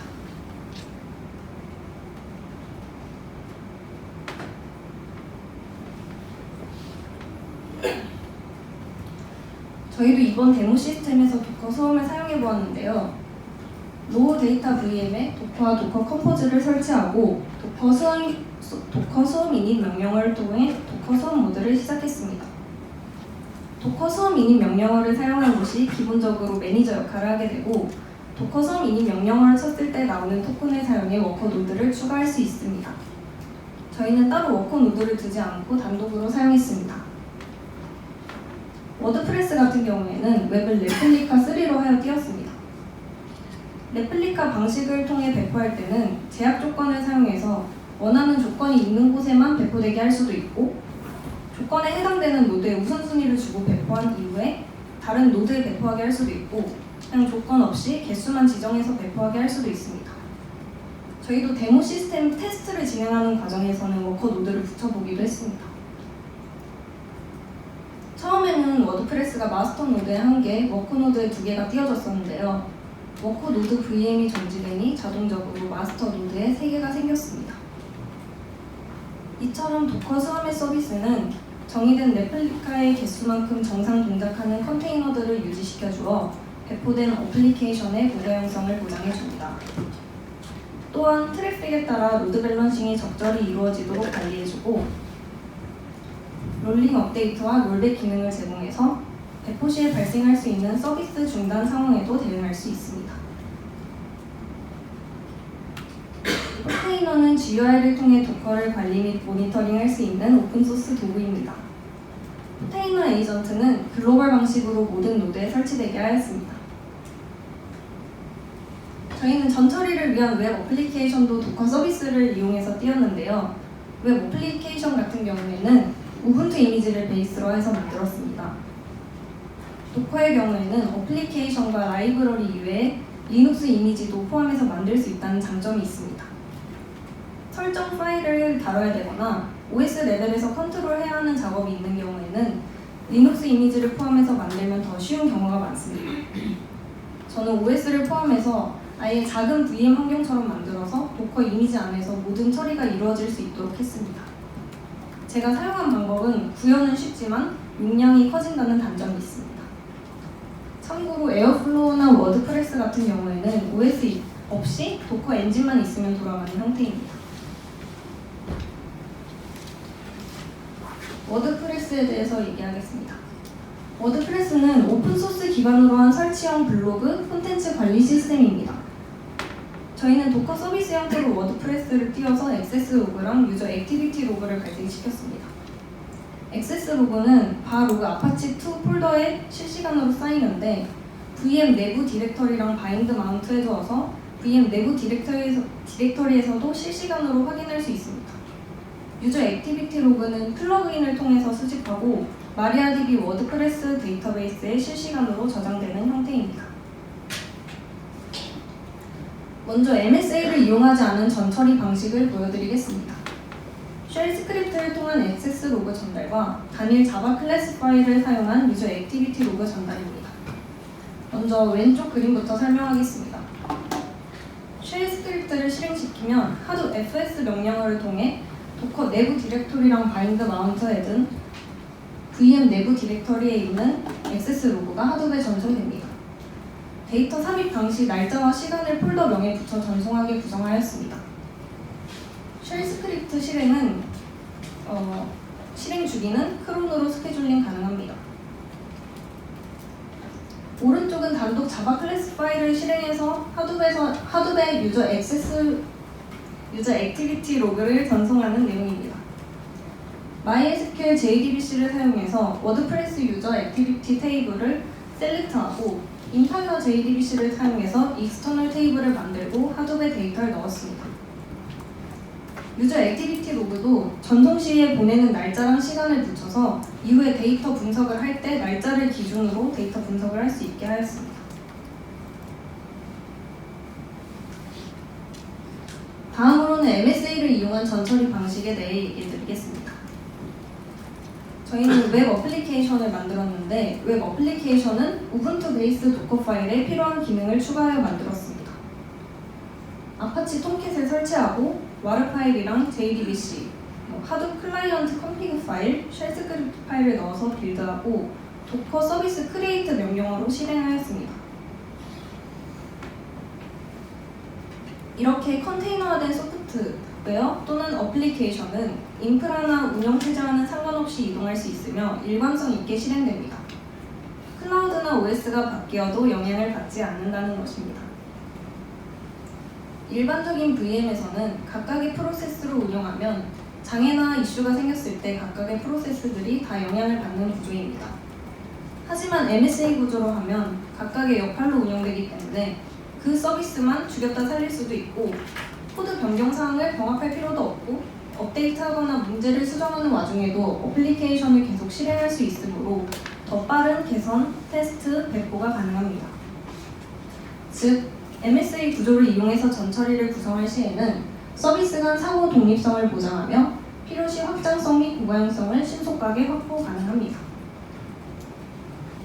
참고로 저는 도커로 리눅스 이미지를 포함해서 구현하긴 했지만 실제로 MSA를 지향하면서 전처리를 구성할 때는 OS 이미지를 포함하지 않고 구성하거나 컨테이너로 구성하는 것을 추천드립니다. OS 이미지를 포함하면 너무 무거워지기 때문입니다.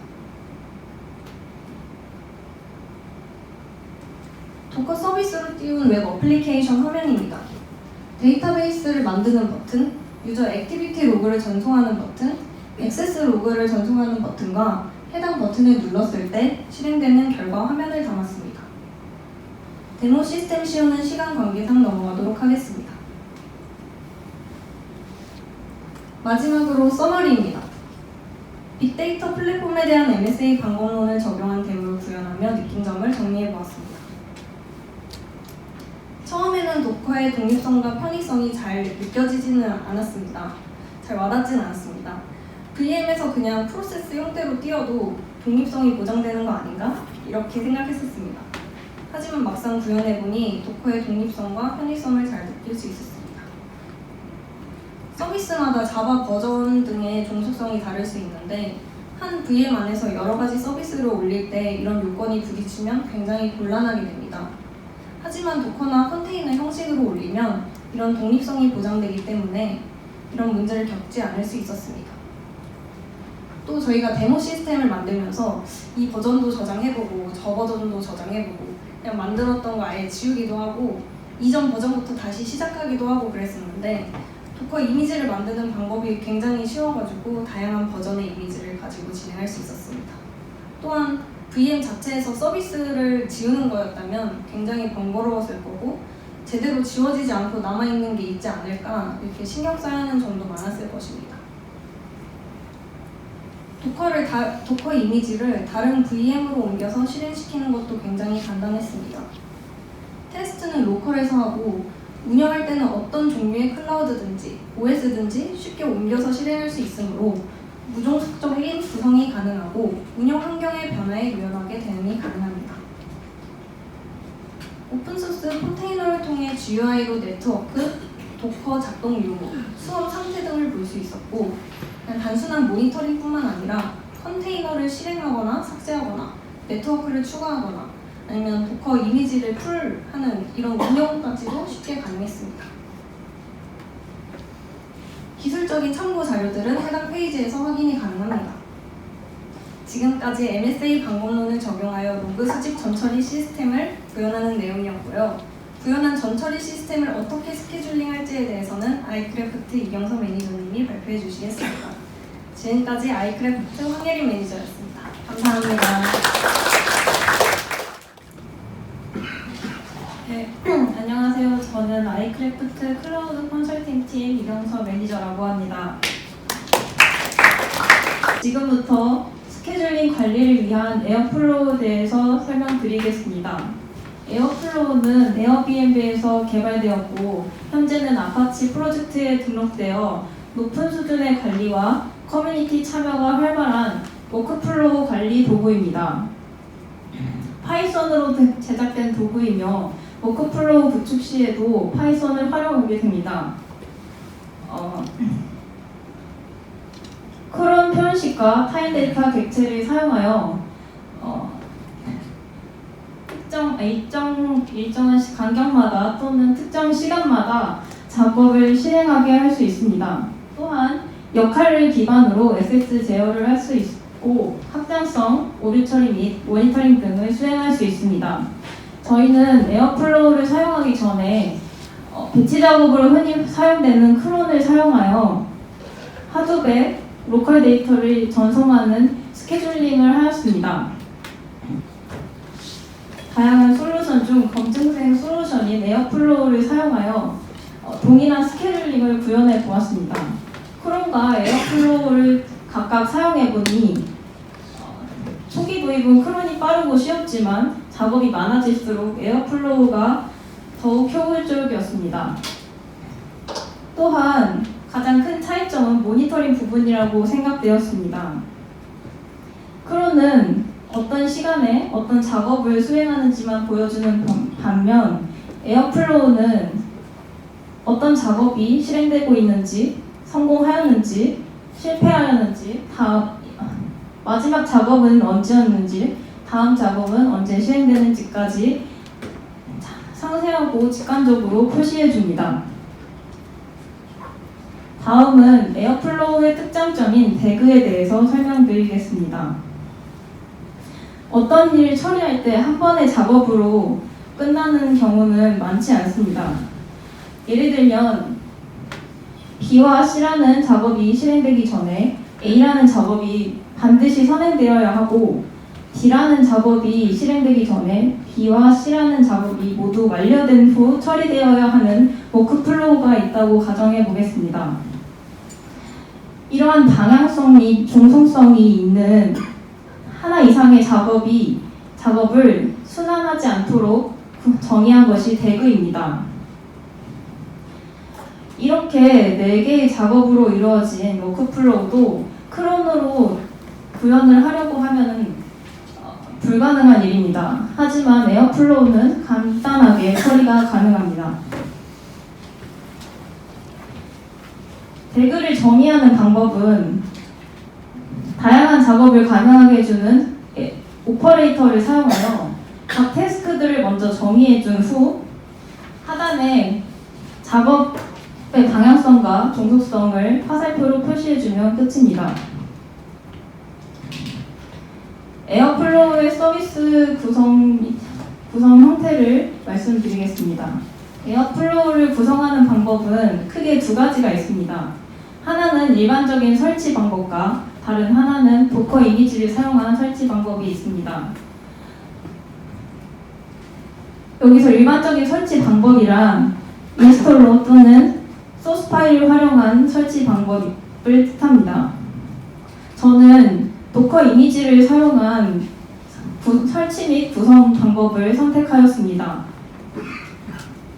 이러한 이유로는 독립적인 운영 환경을 제공하기 위한 목적도 있지만 실제로 도커라는 논리적인 가상화 환경에서 에어플로우를 사전에 구성 및 검증하여 어떤 환경에서도 항상 일정한 성능과 안정성을 유지한 채로 동작시키기 위한 목적이 있기 때문입니다. 도커 이미지를 사용하여 에어플로우를 실행하게 되면 다음과 같이 7개의 컨테이너가 동작하게 됩니다. 에어플로우의 동작 방법은 개발자가 작성한 파이썬 데그 코드를 읽고 그에 맞춰 스케줄러가 태스크를 스케줄링하면 워커가 태스크를 가져가 실행하게 됩니다. 태스크의 실행 상태는 데이터베이스에 저장되며 사용자는 웹 UI를 통하여 태스크의 실행 상태, 성공 여부 등을 확인할 수 있습니다. 다음은 에어플로우에서 스케줄을 등록하는 절차에 대해서 말씀드리겠습니다.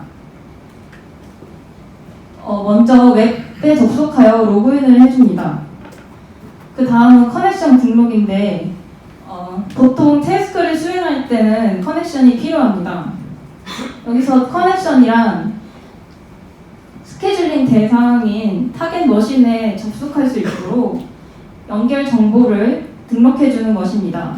저는 여기서 보이는 것처럼 라우데이터 VM에 접속할 수 있도록 SSH 커넥션에 필요한 정보를 입력하였습니다.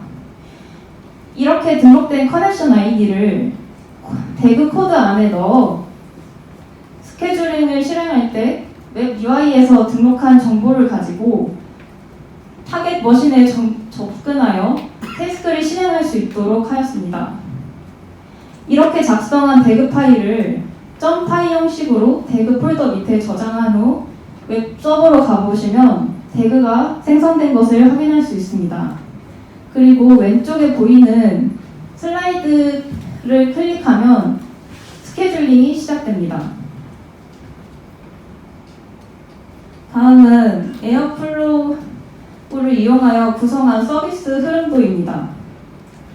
첫 번째는 VM에 있는 라우데이터를 하드 파일 시스템으로 전송하는 것이며, 두 번째는 도커 컨테이너 안에 있는 로그 데이터를 하드 파일 시스템으로 전송하는 것이고, 마지막으로 MySQL에 있는 테이블 데이터를 임팔라로 전송하는 스케줄링을 등록하였습니다. 다음 장부터 하나씩 순서대로 자세히 설명드리도록 하겠습니다. 첫 번째는 로컬 로그 데이터를 하드에 전송하는 스케줄링 잡에 대해서 설명드리겠습니다.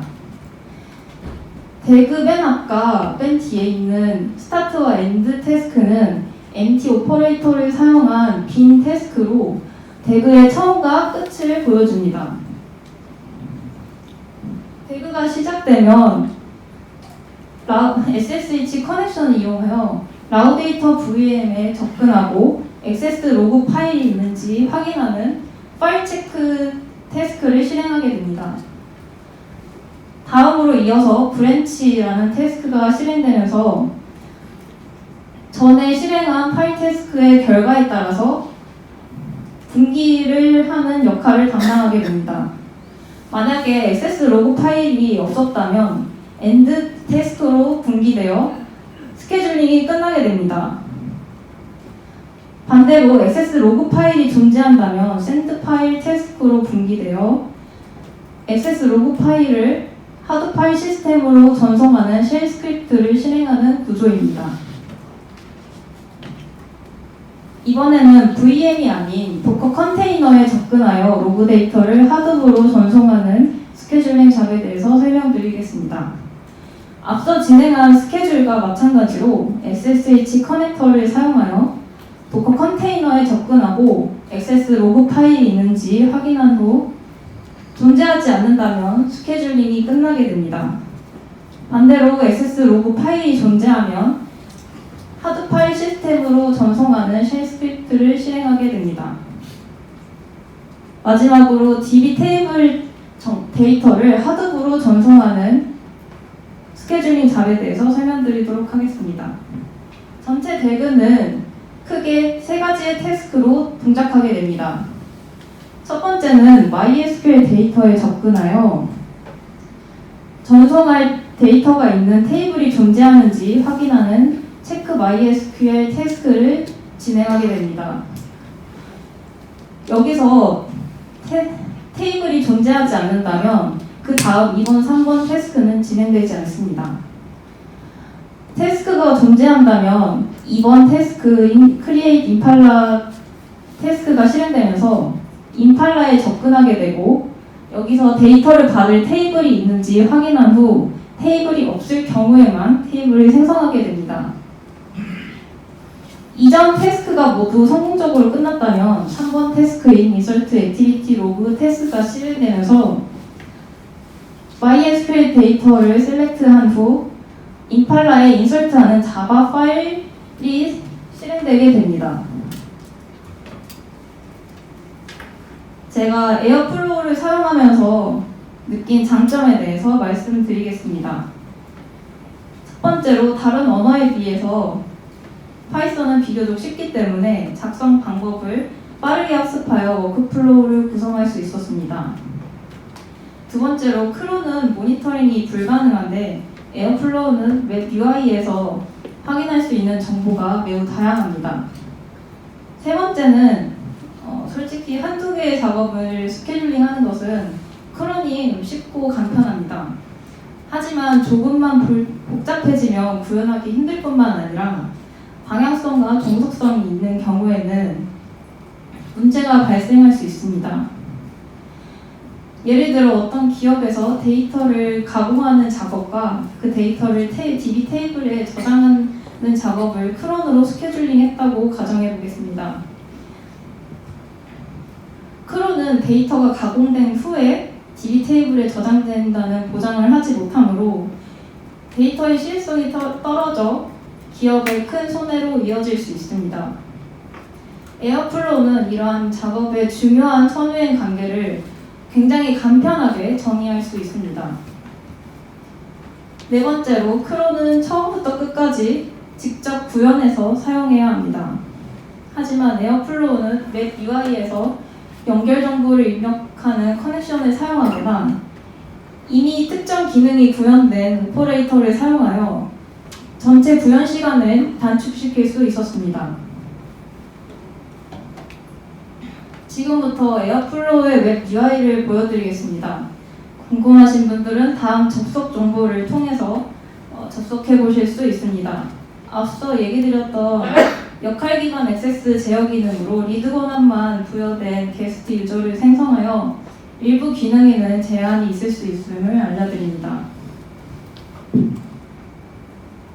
저는 대부분의 권한이 있는 아이크래프트 계정으로 로그인한 상태입니다.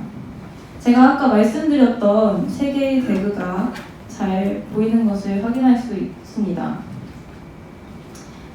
이 태그들을 실행시키기 전에 먼저 하드 파일 시스템에 마지막으로 들어가 있는 액세스 로그 파일이 언제 들어가 있는지 확인을 해줍니다. 제가 오늘 12시 42분에 마지막으로 인설트해서 이 파일이 남아 있습니다. 다음으로는 임팔라에 들어가서 데이터를 받을 테이블에 몇 개의 데이터가 들어가 있는지 확인을 해줍니다. 지금 103개의 데이터가 들어가 있음을 확인하였습니다. 이제 액세스 로그를 전송하는 컨테이너 태그를 실행시켜 주겠습니다.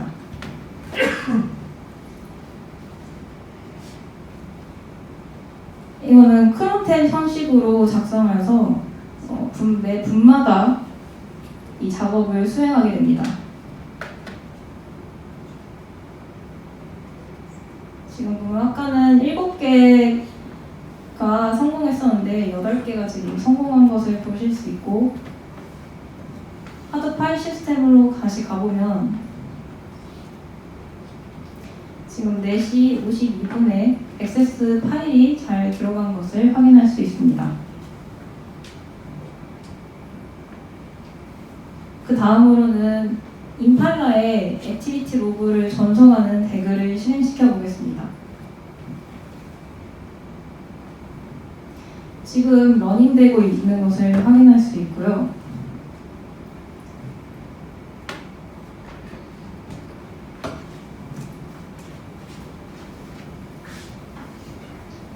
찍고 들어가 보면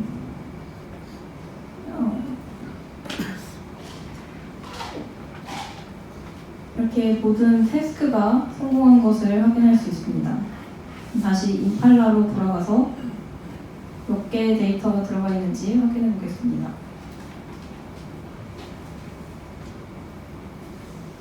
(111개가) 들어가 있고 샌드 타임을 정렬해 보면 지금 4시 53분에 데이터들이 잘 들어간 것을 확인할 수 있습니다. 이전에 스케줄링이 잘 실행됐는지 확인할 수도 있고요. 이렇게 실패한 작업을 찍어보면 어떤 태스크에서 실패했는지 볼 수 있고 그래프로도 확인을 할 수 있습니다. 여기서 체크 MySQL 단계에서 실패한 것을 확인할 수 있고 로그를 찍고 들어가 보면 이 테이블이 존재하지 않는다고 로그를 확인할 수 있습니다. 이 로그를 확인하고 제가 테이블을 생성해서 이 태스크들이 잘 돌아갈 수 있도록 수정한 모습을 볼 수 있습니다. 여기 지금 들어가졌는데 지금 여러분들이 들어가 있는 게 게스트 권한, 뷰어 권한으로 되어 있고 게스트 위저고 제가 들어가 있는 계정이 아이크래프트입니다. 그래서 롤도 확인할 수 있는데 이 뷰어 리드 권한만 있는 게 게스트 계정이고 제가 어드민 계정 권한으로 들어가 있습니다. 대부분의 권한이 여기에 할당된 것을 확인할 수 있습니다. 아까 말씀드렸던 커넥션은 이렇게 제가 5가지로 JDBC를 사용해서 임팔라에 접근하고 MySQL 사용해서 MySQL에 접근을 할 수 있게 만들었고 SSH도 2개 사용해서 VM이랑 컨테이너에 접근할 수 있도록 하였습니다. 여기까지 에어플로우에 대한 설명이었고요. 감사합니다.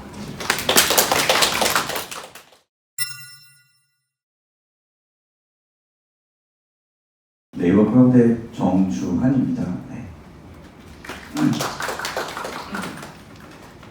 우선 제가 오늘 말씀드리고자 하는 내용들은 이제 생성형 AI에 대해서 혹은 어떻게 활용되고 있는지에 대한 사례 위주로 발표를 해달라고 제가 요청을 받아서 최근에 진행되고 있는 사항들 위주로 조금 정리를 좀 해왔습니다. 그래서 생성형 AI를 어디다 어떻게 사용해야 되지라는 아이디어들을 좀 얻어가실 수 있도록 지금 자료를 준비했다고 보시면 좋을 것 같고요. 그 내용들 위주로 좀 살펴보도록 하겠습니다. 네, 사실 챗GPT가 나온 지 1년이 넘었습니다. 1년 넘다 보니까 실제로 그거에 대한 여러 가지 사례들이 좀 많이 나오고 있는 것 같고요. 지금 GPT-4도 나와 있는 상태고 오늘 새벽에 이제 구글 제마이니가 이제 오픈이 되었는데요. 이제 그러면서 이제 생성형 AI에 대한 관심들이 더 많이 있는 상태이고 아마 올 2023년이 생성형 AI 중에 LLM을 가지고 여러 가지 사례들이 발견된 해라고 가정을 하면 아마 내년에는 이제 멀티모더리티에 대한 새로운 사례들이 더 많이 나올 것으로 예상을 하고 있습니다. 네. 본격적으로 말씀드리고자 하는 내용은 현재 저희가 공공기관들하고 하고 있는 내용들에 대한 사례들을 좀 가져와 봤습니다. 그래서 기본적으로 생성형 AI를 활용해서 이제 공공시장에서 대미 서비스를 조금 잘할 수 있도록 하는 것들을 많이 목표로 이야기하고 있습니다. 공공이라고 하는 영역 자체는 좀 특수한 영역들이 있다 보니까 현재는 대미 서비스만 이용할 수 있도록 구현이 되어 있습니다. 그 이유는 공공시장이라고 하는 영역 자체의 공무원들이 서비스를 이용하기 위해서는 최근에 보안 등급이라고 하는 CSAP라고 하는 그 인증을 획득해야만 하는 부분들이 있는데요. 저희 하이퍼클로버가 아직 공공존에 올라가 있지는 않다 보니까 아직 그 공무원들을 위한 서비스를 직접 만들지 못하고 있고요. 내년 상반기 중으로 공공존의 하이퍼클러브가 올라가면서 이제 공공 서비스에 대한 더 많은 사례들이 많이 나올 것으로 예상을 하고 있습니다. 대민 서비스에 대한 이야기들을 좀 위주로 말씀을 드리겠습니다. 최근에 진행되고 있는 것 중에 화성시청에 대한 사례이고요. 뭐 도용사항이 있으니까 도용사항 위주로 보면서 말씀드리기 조금 더 쉬울 것 같습니다. 기본적으로 공공기관들이 가지고 있는 여러 가지 업무들 중에 이제 대민 서비스에 대한 것들이 가장 많은 리소스가 들어가고 있고 혹은 그걸 통해서 비용도 발생하고 있다 보니까 이런 것들을 이제 줄여나가고 싶다라는 요청사항들이 가장 많이 있는 것 같습니다. 각 기관들마다 조금씩 성격이 좀 다른 영역들이 있어서 그런 내용들은 화면에 보이는 것 중에 이제 수행 목표라고 하는 것들을 위주로 살펴봐 주시면 좋을 것 같고요. 기본적으로 AI를 통해서 많은 부분에 도움을 드리겠다고 하는 것 중에 하나가 그 같은 시간 내에 더 많은 일들을 할 수 있다라는 측면들이 좀 있는 것 같습니다. 그리고 또한 반복적인 업무들에 대해서도 해당 부분들을 도움을 드릴 수 있다라고 보시면 좋을 것 같고요. 유사하게 이제 경상북도 교육청에서도 이제 유사한 서비스들을 만들었습니다. 그래서 선생님들 혹은 학부모들이 교육 관련된 정책들이 자주 변경되고 있다 보니까 해당 서비스들에 대한 것들을 언제든지 많이 쉽게 물어볼 수 있도록 챗봇을 대민 서비스로 오픈해 뒀다고 보시면 좋을 것 같은데요. 이 서비스를 만드는 것도 동일하게 RAG라고 하는 앞서 설명드렸던 아키텍처를 바탕으로 구성이 되어 있는데 이 서비스 특징은 이제 실시간으로 변화하는 여러 가지 데이터들에 대해서 웹상에 있는 정보들을 이제 RAG로 구성을 하는 겁니다. 그래서 웹상의 정보들이 변경됐을 때 해당 내용들을 빠르게 RAG DB로 자동으로 구성할 수 있도록 구현이 되어 있다고 보시면 좋을 것 같고요. 그걸 통해서 질문들을 더 잘할 수 있도록 되어 있습니다. 그래서 지금 제가 그냥 키워드 값을 입력하고 질문했지만 실질적으로는 멀티 인텐션이라고 하는 복합적인 질문들에 대해서 잘 정답성이 높게 답변하는 것들을 보실 수 있을 것 같고요. 이미 그 생성형 AI 글로벌 빅테크들이라고 하는 뭐 오픈 AI나 구글이나 혹은 여러 가지 모델들이 많이 있는데 실질적으로 그들의 모델은 기본 베이스가 영어 모델이다 보니까 이런 RAG를 구성하는 데 있어서 가장 핵심이라고 하는 인베딩 기술에 대한 이해도가 한국에 대한 정확도가 하이퍼클로바보다는 좀 적게 낮은 편이다라고 저희는 인지하고 있고요. 실질적으로 여러 가지 표시를 통해서 저희가 확인했을 때에는 저희가 10%에서 한 15% 이상 더 정확도가 높은 것으로 확인이 되고 있습니다. 경상북도 교육청 같은 예시는 실제로 출처 정보까지 같이 보여주는 식으로 구현이 되어 있다 보니까 조금 더 신뢰도 있는 답변들이 나올 수 있도록 구현되어 있습니다. 아마 RAG를 구성한다고 했을 때에도 출처 정보들을 보여줘야 되는 것들이 있다 보니까 이제 뭐 인덱싱을 하는 작업들이 같이 벡터 DB 구성할 때 필요한 부분이라고 이해하시면 좋을 것 같고요. 실제로 RAG를 구성하는 벡터 DB를 어떻게 구성했느냐에 따라서 실제로 정보를 탐색하는 검색의 역할의 속도나 이런 속도에 대한 부분들이 차별화가 날 수도 있습니다. 그래서 최대한 아키텍처링을 잘 하는 것들이 필요할 것 같습니다. 네. 또한 그 정부기관에서 여러 가지 사업들을 만들고 있습니다. 그래서 우선 그 행정안전부에서는 공공시장에 이 생성형 AI를 통해서 어떻게 활용할 것인지에 대한 것들을 많이 고민하고 있습니다. 그래서 아마 내년 혹은 내후년을 목표로 지금 국가 전용 LLM을 지금 만드는 것을 고민 중에 있는데요. 그 앞단에 이제 그런 국가 전용 LLM을 만들기 위해서 어떤 LLM들이 어떤 역할을 할 수 있는지에 대한 시범 사업이 있었습니다. 그래서 시범 사업을 지금 화면에 보이는 것처럼 저희가 같이 준비를 했고요. 네, 이번에는 한국광고진흥공사에서 만든 카피라이팅 서비스입니다. 그래서 기본적으로 그 제가 이해하고 있기로 무료로 현재 이용할 수 있는 서비스이고요. 회원가입하고 로그인하시면 몇 가지 키워드 화면에 보이는 것처럼 프로젝트명, 상품명 그리고 내가 원하는 그 키워드에 대한 키워드를 입력하고요. 이 카피라이팅이 헤드카피인지 바디카피인지 혹은 어떤 톤 앤 매너로 만들 것인지에 대한 것들 여러 가지 입력들을 주면 그에 맞춰서 자동으로 카피라이팅을 해주는 서비스들을 광고진흥공사에서 무료로 진행하고 있습니다. 데모라고 보시면 좋을 것 같고요. 제가 최대한 많은 이야기들, 사례들을 보여드리려고 노력을 할 예정입니다. 그 이유가 실제로 생성형 AI를 통해서 어떻게 활용하는지에 대한 아이디어가 없으시거나 혹은 가능성에 대한 것들을 좀 인지하지 못하시는 분들이 있다 보니까 그런 사례들 위주로 많이 가져와 봤고요. 네. 카피라이팅을 만들 때에도 내가 원하는 스타일이나 톤 앤 매너에 따라서 다양하게 만들어 줄 수도 있고 혹은 우리 기업이 가지고 있는 특성에 따라서 여러 가지 우리 기업만의 스타일대로 만들기 위해서는 튜닝이라고 하는 것들 통해서 해당 패턴화된 답변들이 나올 수 있도록 또 구현이 가능할 것 같습니다. 또한 이제 뭐 소상공인 시장진흥공단이나 혹은 다양한 관공서들 같은 경우에는 여기 화면에 보이는 것처럼 어떤 내부 규정 가이드, 좀 긴 내용들에 대해서도 많은 정보들을 탐색하는 것들을 원하시고 있는 것 같은데요. 아마 계약이나 내부 규정 가이드라고 하는 것 자체가 보험 약관 같은 것들도 마찬가지잖아요. 그래서 이런 내용들을 이제 인베딩을 통해서 정보를 탐색할 수 있도록 구현이 가능하다고 보시면 좋을 것 같고요. 우선 인베딩을 하는 과정 중에서도 이제 여러 가지 테크닉들이 또 추가적으로 필요합니다. 인베딩은 일반적으로는 그 텍스트에 대한 자연어에 대한 값을 벡터화해서 수치화된 값을 변환하고 있는데요. 그렇다고 하면 지금 계약 내부 규정 가이드처럼 긴 문장 같은 경우는 어떻게 해야 되지? 라는 고민들이 있을 수 있기 때문에 실제로 그 문맥에 맞춰서 내용의 문단에 맞춰서 적정한 그 수준으로 문단을 나눠주는 역할도 필요한데요. 이런 기능들 저희는 세그먼트 API라고 하는 API를 통해서 같이 지원드리고 있으니까 이런 것들 참고하셔서 개발하시면 좋을 것 같습니다. 네. 또한 태권도 AI 어시스턴트도 지금 만들고 있는데요.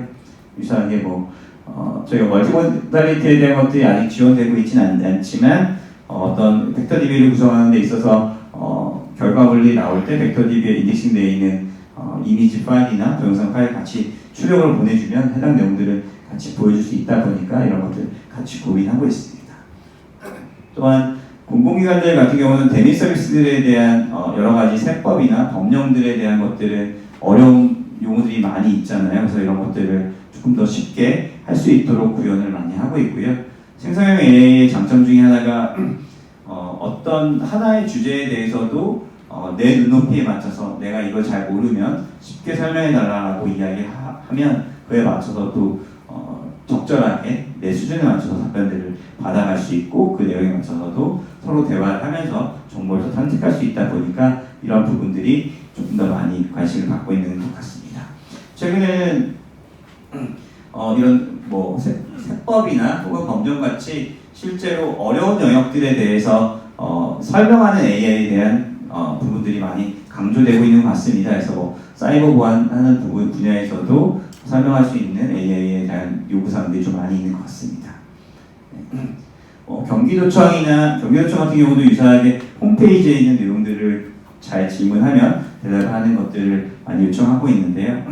무엇보다 경기도청이나 혹은 뒤에 설명을 드리는 서울시청 같은 경우에서도 실제로 워낙 많은 양의 데이터들을 이미 가지고 있고 혹은 오픈 API 형식으로 데이터들의 정보를 보여줄 수 있도록 여러 가지 창구들을 가지고 있습니다. 그래서 서울시청은 열린 광장이라고 가지고 있고 경기도청은 경기도 데이터 드림이라고 하는 그 플랫폼을 통해서 API들을 제공하고 있는데요.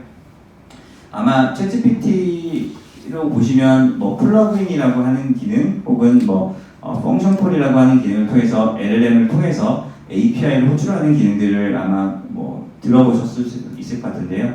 하이퍼플로바 X에서도 LLM이 직접 API를 호출할 수 있도록 저희 서비스를 지원하고 있습니다. 저희는 이 내용을 이제 스킬이라고 하는 기능을 통해서 명칭은 스킬이라고 제공을 하고 있는데요. 이런 걸 통해서 시청이 가지고 있는 오픈 API를 직접 LLM이 자연어를 이해해서 실행할 수 있도록 구현이 되어 있습니다. 네. 민간 기업들 사례들도 보여드리고자 하는데요. 딥비랩이라고 하는 곳에서는 몇 가지 키워드를 통해서 자기소개서를 만들 수 있도록 구현이 되어 있습니다. 이게 뭐 생성형 AI를 통해서 할로시네이션 상관없이 만든 서비스는 아니고요. 딥비랩에서 그 취업 전문 사이트와 연계해서 데이터들을 확보한 상태로 어떤 합격한 자기소개서에 대한 데이터를 기반으로 좋은 자기소개가 무엇인지에 대한 데이터를 학습한 상태로 답변들을 만들 수 있도록 구현이 되어 있습니다. 그래서 화면에 보이는 것처럼 몇 가지 키워드들이나 내가 원하는 내용들을 바탕으로 입력을 하면 자기소개가 예쁘게 나오는 식으로 구현이 되어 있고요. 페페오톡에서 만든 독일보기라고 하는 서비스는 조금 더 이제 최근에 아마 대통령이 반려견에 대한 이야기를 많이 해서 있지 반려견들에 대한 서비스들이 또 나오고 있는 것 같은데요. 실제로 이제 저희 인스타그램 같은 것처럼 이제 반려동물에 대한 어떤 SNS 서비스라고 보시면 좋을 것 같습니다. 그래서 SNS 서비스를 하는 거에 있어서도 실제로 사용자들이 많은 관심을 가질 수 있도록 해시태그나 제목을 생성해 주는 것들이 아주 중요한 타스크 중에 하나라고 보이는데요. 이미지로부터 어떤 정보들의 동물에 대한 정보들에 대한 액션들을 하나의 프롬프트 결과를 갖고 있고 그 프롬프트를 바탕으로 자동으로 이제 재미있는 제목을 생성해 주는 역할로 구현되어 있습니다.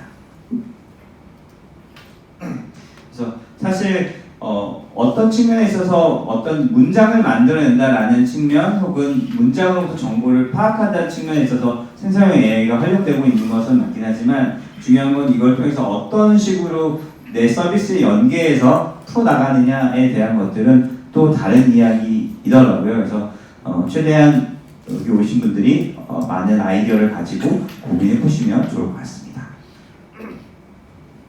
네, 위너버스에서 만든 가제트 AI라고 하는 서비스이고요. 카피라이팅 같은 서비스라고 보시면 좋을 것 같긴 하지만 실질적으로는 인플루언서들이 조금 더 블로그 활동들을 잘할 수 있도록 만든 서비스입니다. 그래서 조금 더 광고적인 블로그를 잘 쓸 수 있도록 내용들이 반영되어 있고 혹은 위너버스가 갖고 있는 빅데이터 기반의 뭐 키워드들하고 연계해서 해당 키워드들이 더 많이 나올 수 있도록 별도 특화해서 어떤 튜닝 작업들까지 되어 있는 것 같습니다.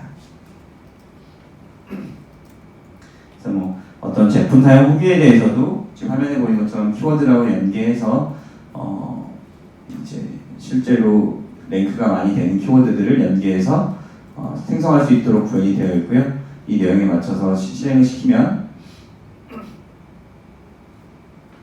그에 맞춰서 화면에 보이는 것처럼 인플루언서 블로그 글을 만들 수 있도록 구현이 되어 있습니다.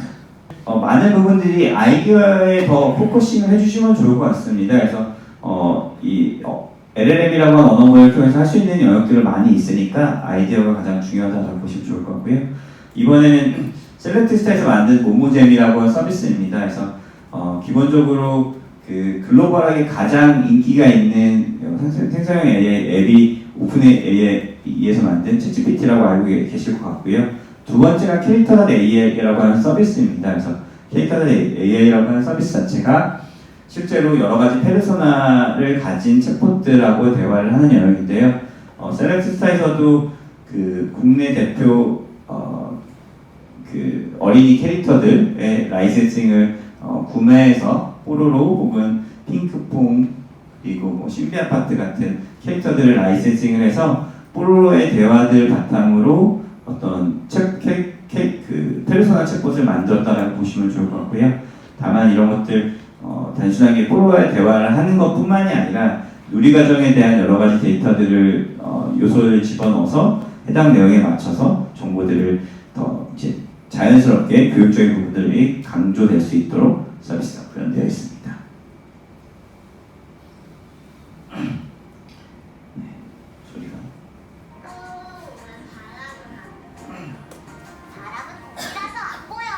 그래서 기본적으로 일반 챗봇이 아니다 보니까 이제 생성형 AI다 보니까 사용자의 인터랙션이 조금 더 잘 될 수 있다라고 보시면 좋을 것 같습니다.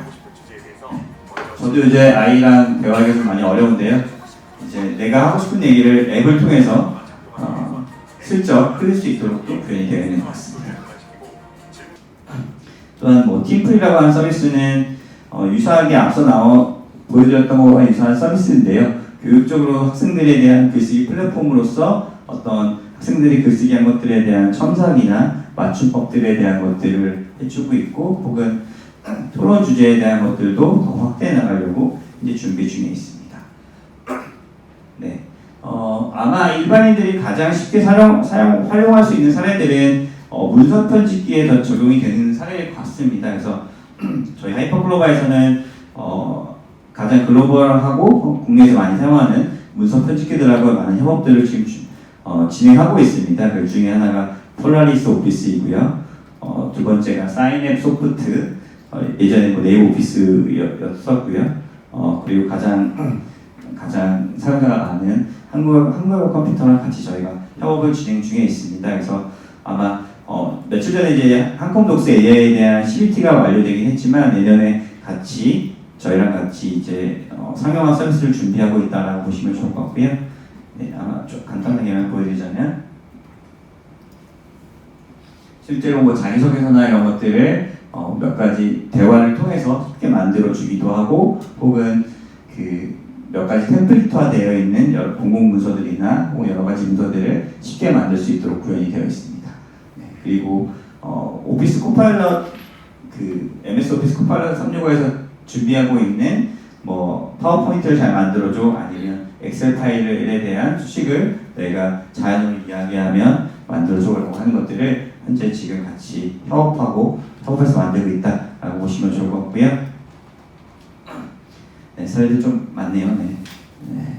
혹은 저희가 모든 서비스를 다 제공하고 있는 것은 아니다 보니까 실제로 여러 가지 파트너들을 통해서 파트너의 서비스에 연동되어서 많은 서비스들을 공급하려고 노력을 하고 있습니다. 그래서 화면에 보이는 스캐터 랩스라고 하는 것을 통해서도 여러 가지 내용들을 같이 제공하려고 노력을 하고 있고요. 네. 혹은 클라우드웍스라고 하는 그 데이터 라벨링, 데이터 전문 기업인데, 이제 여기서도 앞서 보여드렸던 뭐 카피라이팅에 대한 서비스를 SI로 만들어준다거나, 아니면 다양한 챗봇, RAG 구성을 하는 챗봇을 같이 만들어준다거나 하는 역할들에 대한 것들을 저희랑 같이 작업을 하고 있습니다. 또한 뭐 올거나이즈라고 하는 그 업체에서 만든 RLM 이네이블러라고 하는 플랫폼하고도 연동이 되어 있는데요. 여기는 조금 더 쉽게 챗봇을 구성할 때에도 어떤 화면처럼 블록 코딩처럼 어떤 모듈화된 타스크들을 입력을 함으로써 해당 내용들이 쉽게 구현될 수 있도록 좀 솔루션화 잘 되어 있는 것 같습니다. 네, 또한 SK CNC랑 저희랑은 또 이제 그 특정 산업군들에 대한 영역을 좀 확대해보자라고 이야기를 하고 있고요. 금융산업에 특화된 데이터들, 금융에 대한 용어들에 대한 것들을 많이 넣어서 해당 내용들을 바탕으로 금융 전문 챗봇들을 만들고 있습니다. 그래서 무엇보다 앞서 보여드렸던 거는 뭐 공공기관이나 혹은 저희를 통해서 중소기업, 그러니까 스타트업 혹은 중소기업, 중견기업 혹은 대기업 플랫폼들하고들 협업들을 통해서 하는 사례들을 보여드렸다라고 하면, 실제로 네이버의 여러 가지 플랫폼 역할에서도 어떻게 활용되고 있는지에 대한 사례들을 좀 간단하게 보여드리고자 하는데요. 기존의 네이버에서 음식점을 검색을 한다거나 특정 장소를 검색했을 때 어떤 장소에 대한 내용들을 별점 리뷰로 봤다라고 하면, 최근에는 방문한 사용자들이 자연어 리뷰를 남길 수 있도록 구현이 되어 있고, 자연어 리뷰를 남긴 것들을 저희가 자동화해서 해당 키워드들을 별도로 추출하고 해당 정보를 바탕으로 사용자에게 더 쉽게 정보들을 전달해 드릴 수 있도록 제공하고 있습니다. 혹은 네이버 블로그에도 한 번씩 글을 올려보셨을 것 같은데요. 내가 어떤 식의 글을 올렸느냐에 따라서 이 블로그 작성자의 글쓰기 스타일은 이렇다라고 얘가 이해를 하고 있습니다. 그래서 저 같은 경우는 뭐 블로그를 많이 쓰는 건 아니지만 어떤 글을 썼을 때 장점이 무엇이고 단점이 무엇이고 이걸 통해서 나는 어떤 것들을 느꼈다라는 글들을 쓴 적이 있습니다. 그랬더니 제가 몇 가지 키워드들을 통해서 이 클로버4 라이팅이라고 하는 서비스를 했더니 지난번에 썼던 블로그와 유사한 형태, 장점과 단점, 그리고 내가 느꼈던 점은 무엇인지에 대해서 AI가 자동으로 만들어 주더라고요. 그래서 이런 부분들이 실제로 내가 가지고 있는 서비스에서 어떻게 AI를 잘 활용하지라는 측면들을 많이 고민하고 만든 서비스다라고 보시면 좋을 것 같습니다. 네, 마지막으로 이제 네이버 사례들 중에 이제 광고와 관련된 내용인데요. 아마 뭐 블로그도 마찬가지고 카페도 마찬가지고 여러 가지 글들을 남겼을 때 실제로 도움을 주시려는 분들이 많이 댓글들을 달고 있잖아요. 그래서 이런 댓글들 속에서도 좋은 정보들이 많이 있는데 이때 댓글인 척 살짝 광고가 들어가 있습니다. 그래서 광고가 들어가 있는데 자동으로 그 카페 글이 어떤 컨텐츠인지 자동으로 이해하고 그 컨텐츠와 연관된 주제의 광고가 들어온 게 있다라고 하면 그 광고가 댓글처럼 화면에 보이는 것처럼 AD라고 되어 있고 댓글의 한 일부로 자연스럽게 노출될 수 있도록 서비스가 구현되어 있습니다. 그래서 실제로 좀 자연스럽게 광고 노출될 수 있다는 장점들이 있을 것 같고요. 이게 앞서 말씀드린 것처럼 전혀 생뚱맞은 광고가 나오는 것이 아니라 화면에 나온 것처럼 마스크 화장에 대한 고민들에 대한 내용이 있다 보니까 화장품에 대한 광고들이 노출되고 있다라고 보시면 좋을 것 같습니다. 네, 기본적으로 네이버는 여러 가지 서비스들에 대한 것들을 많이 고민하고 있고 개발하고 있습니다. 그래서 최대한 많은 부분들을 저희는 기술 부분들을 많이 만들고 있고요. 이런 것들을 저희 플랫폼을 이용하시는 많은 기업들이 잘 활용할 수 있도록 저희가 많은 부분을 고민하고 있습니다. 그래서 화면에 보이는 것처럼 저희 그룹사라고 얘기 안 하고요. 팀 네이버라고 이야기하고 있는데요. 저희가 많은 기술들을 가지고 실제로 저희 기술들을 잘 활용하는 여기 계신 많은 분들이 더 큰 가치를 만들 수 있도록 많은 도움을 드리려고 노력하고 있습니다. 네, 시간 내주셔서 감사합니다.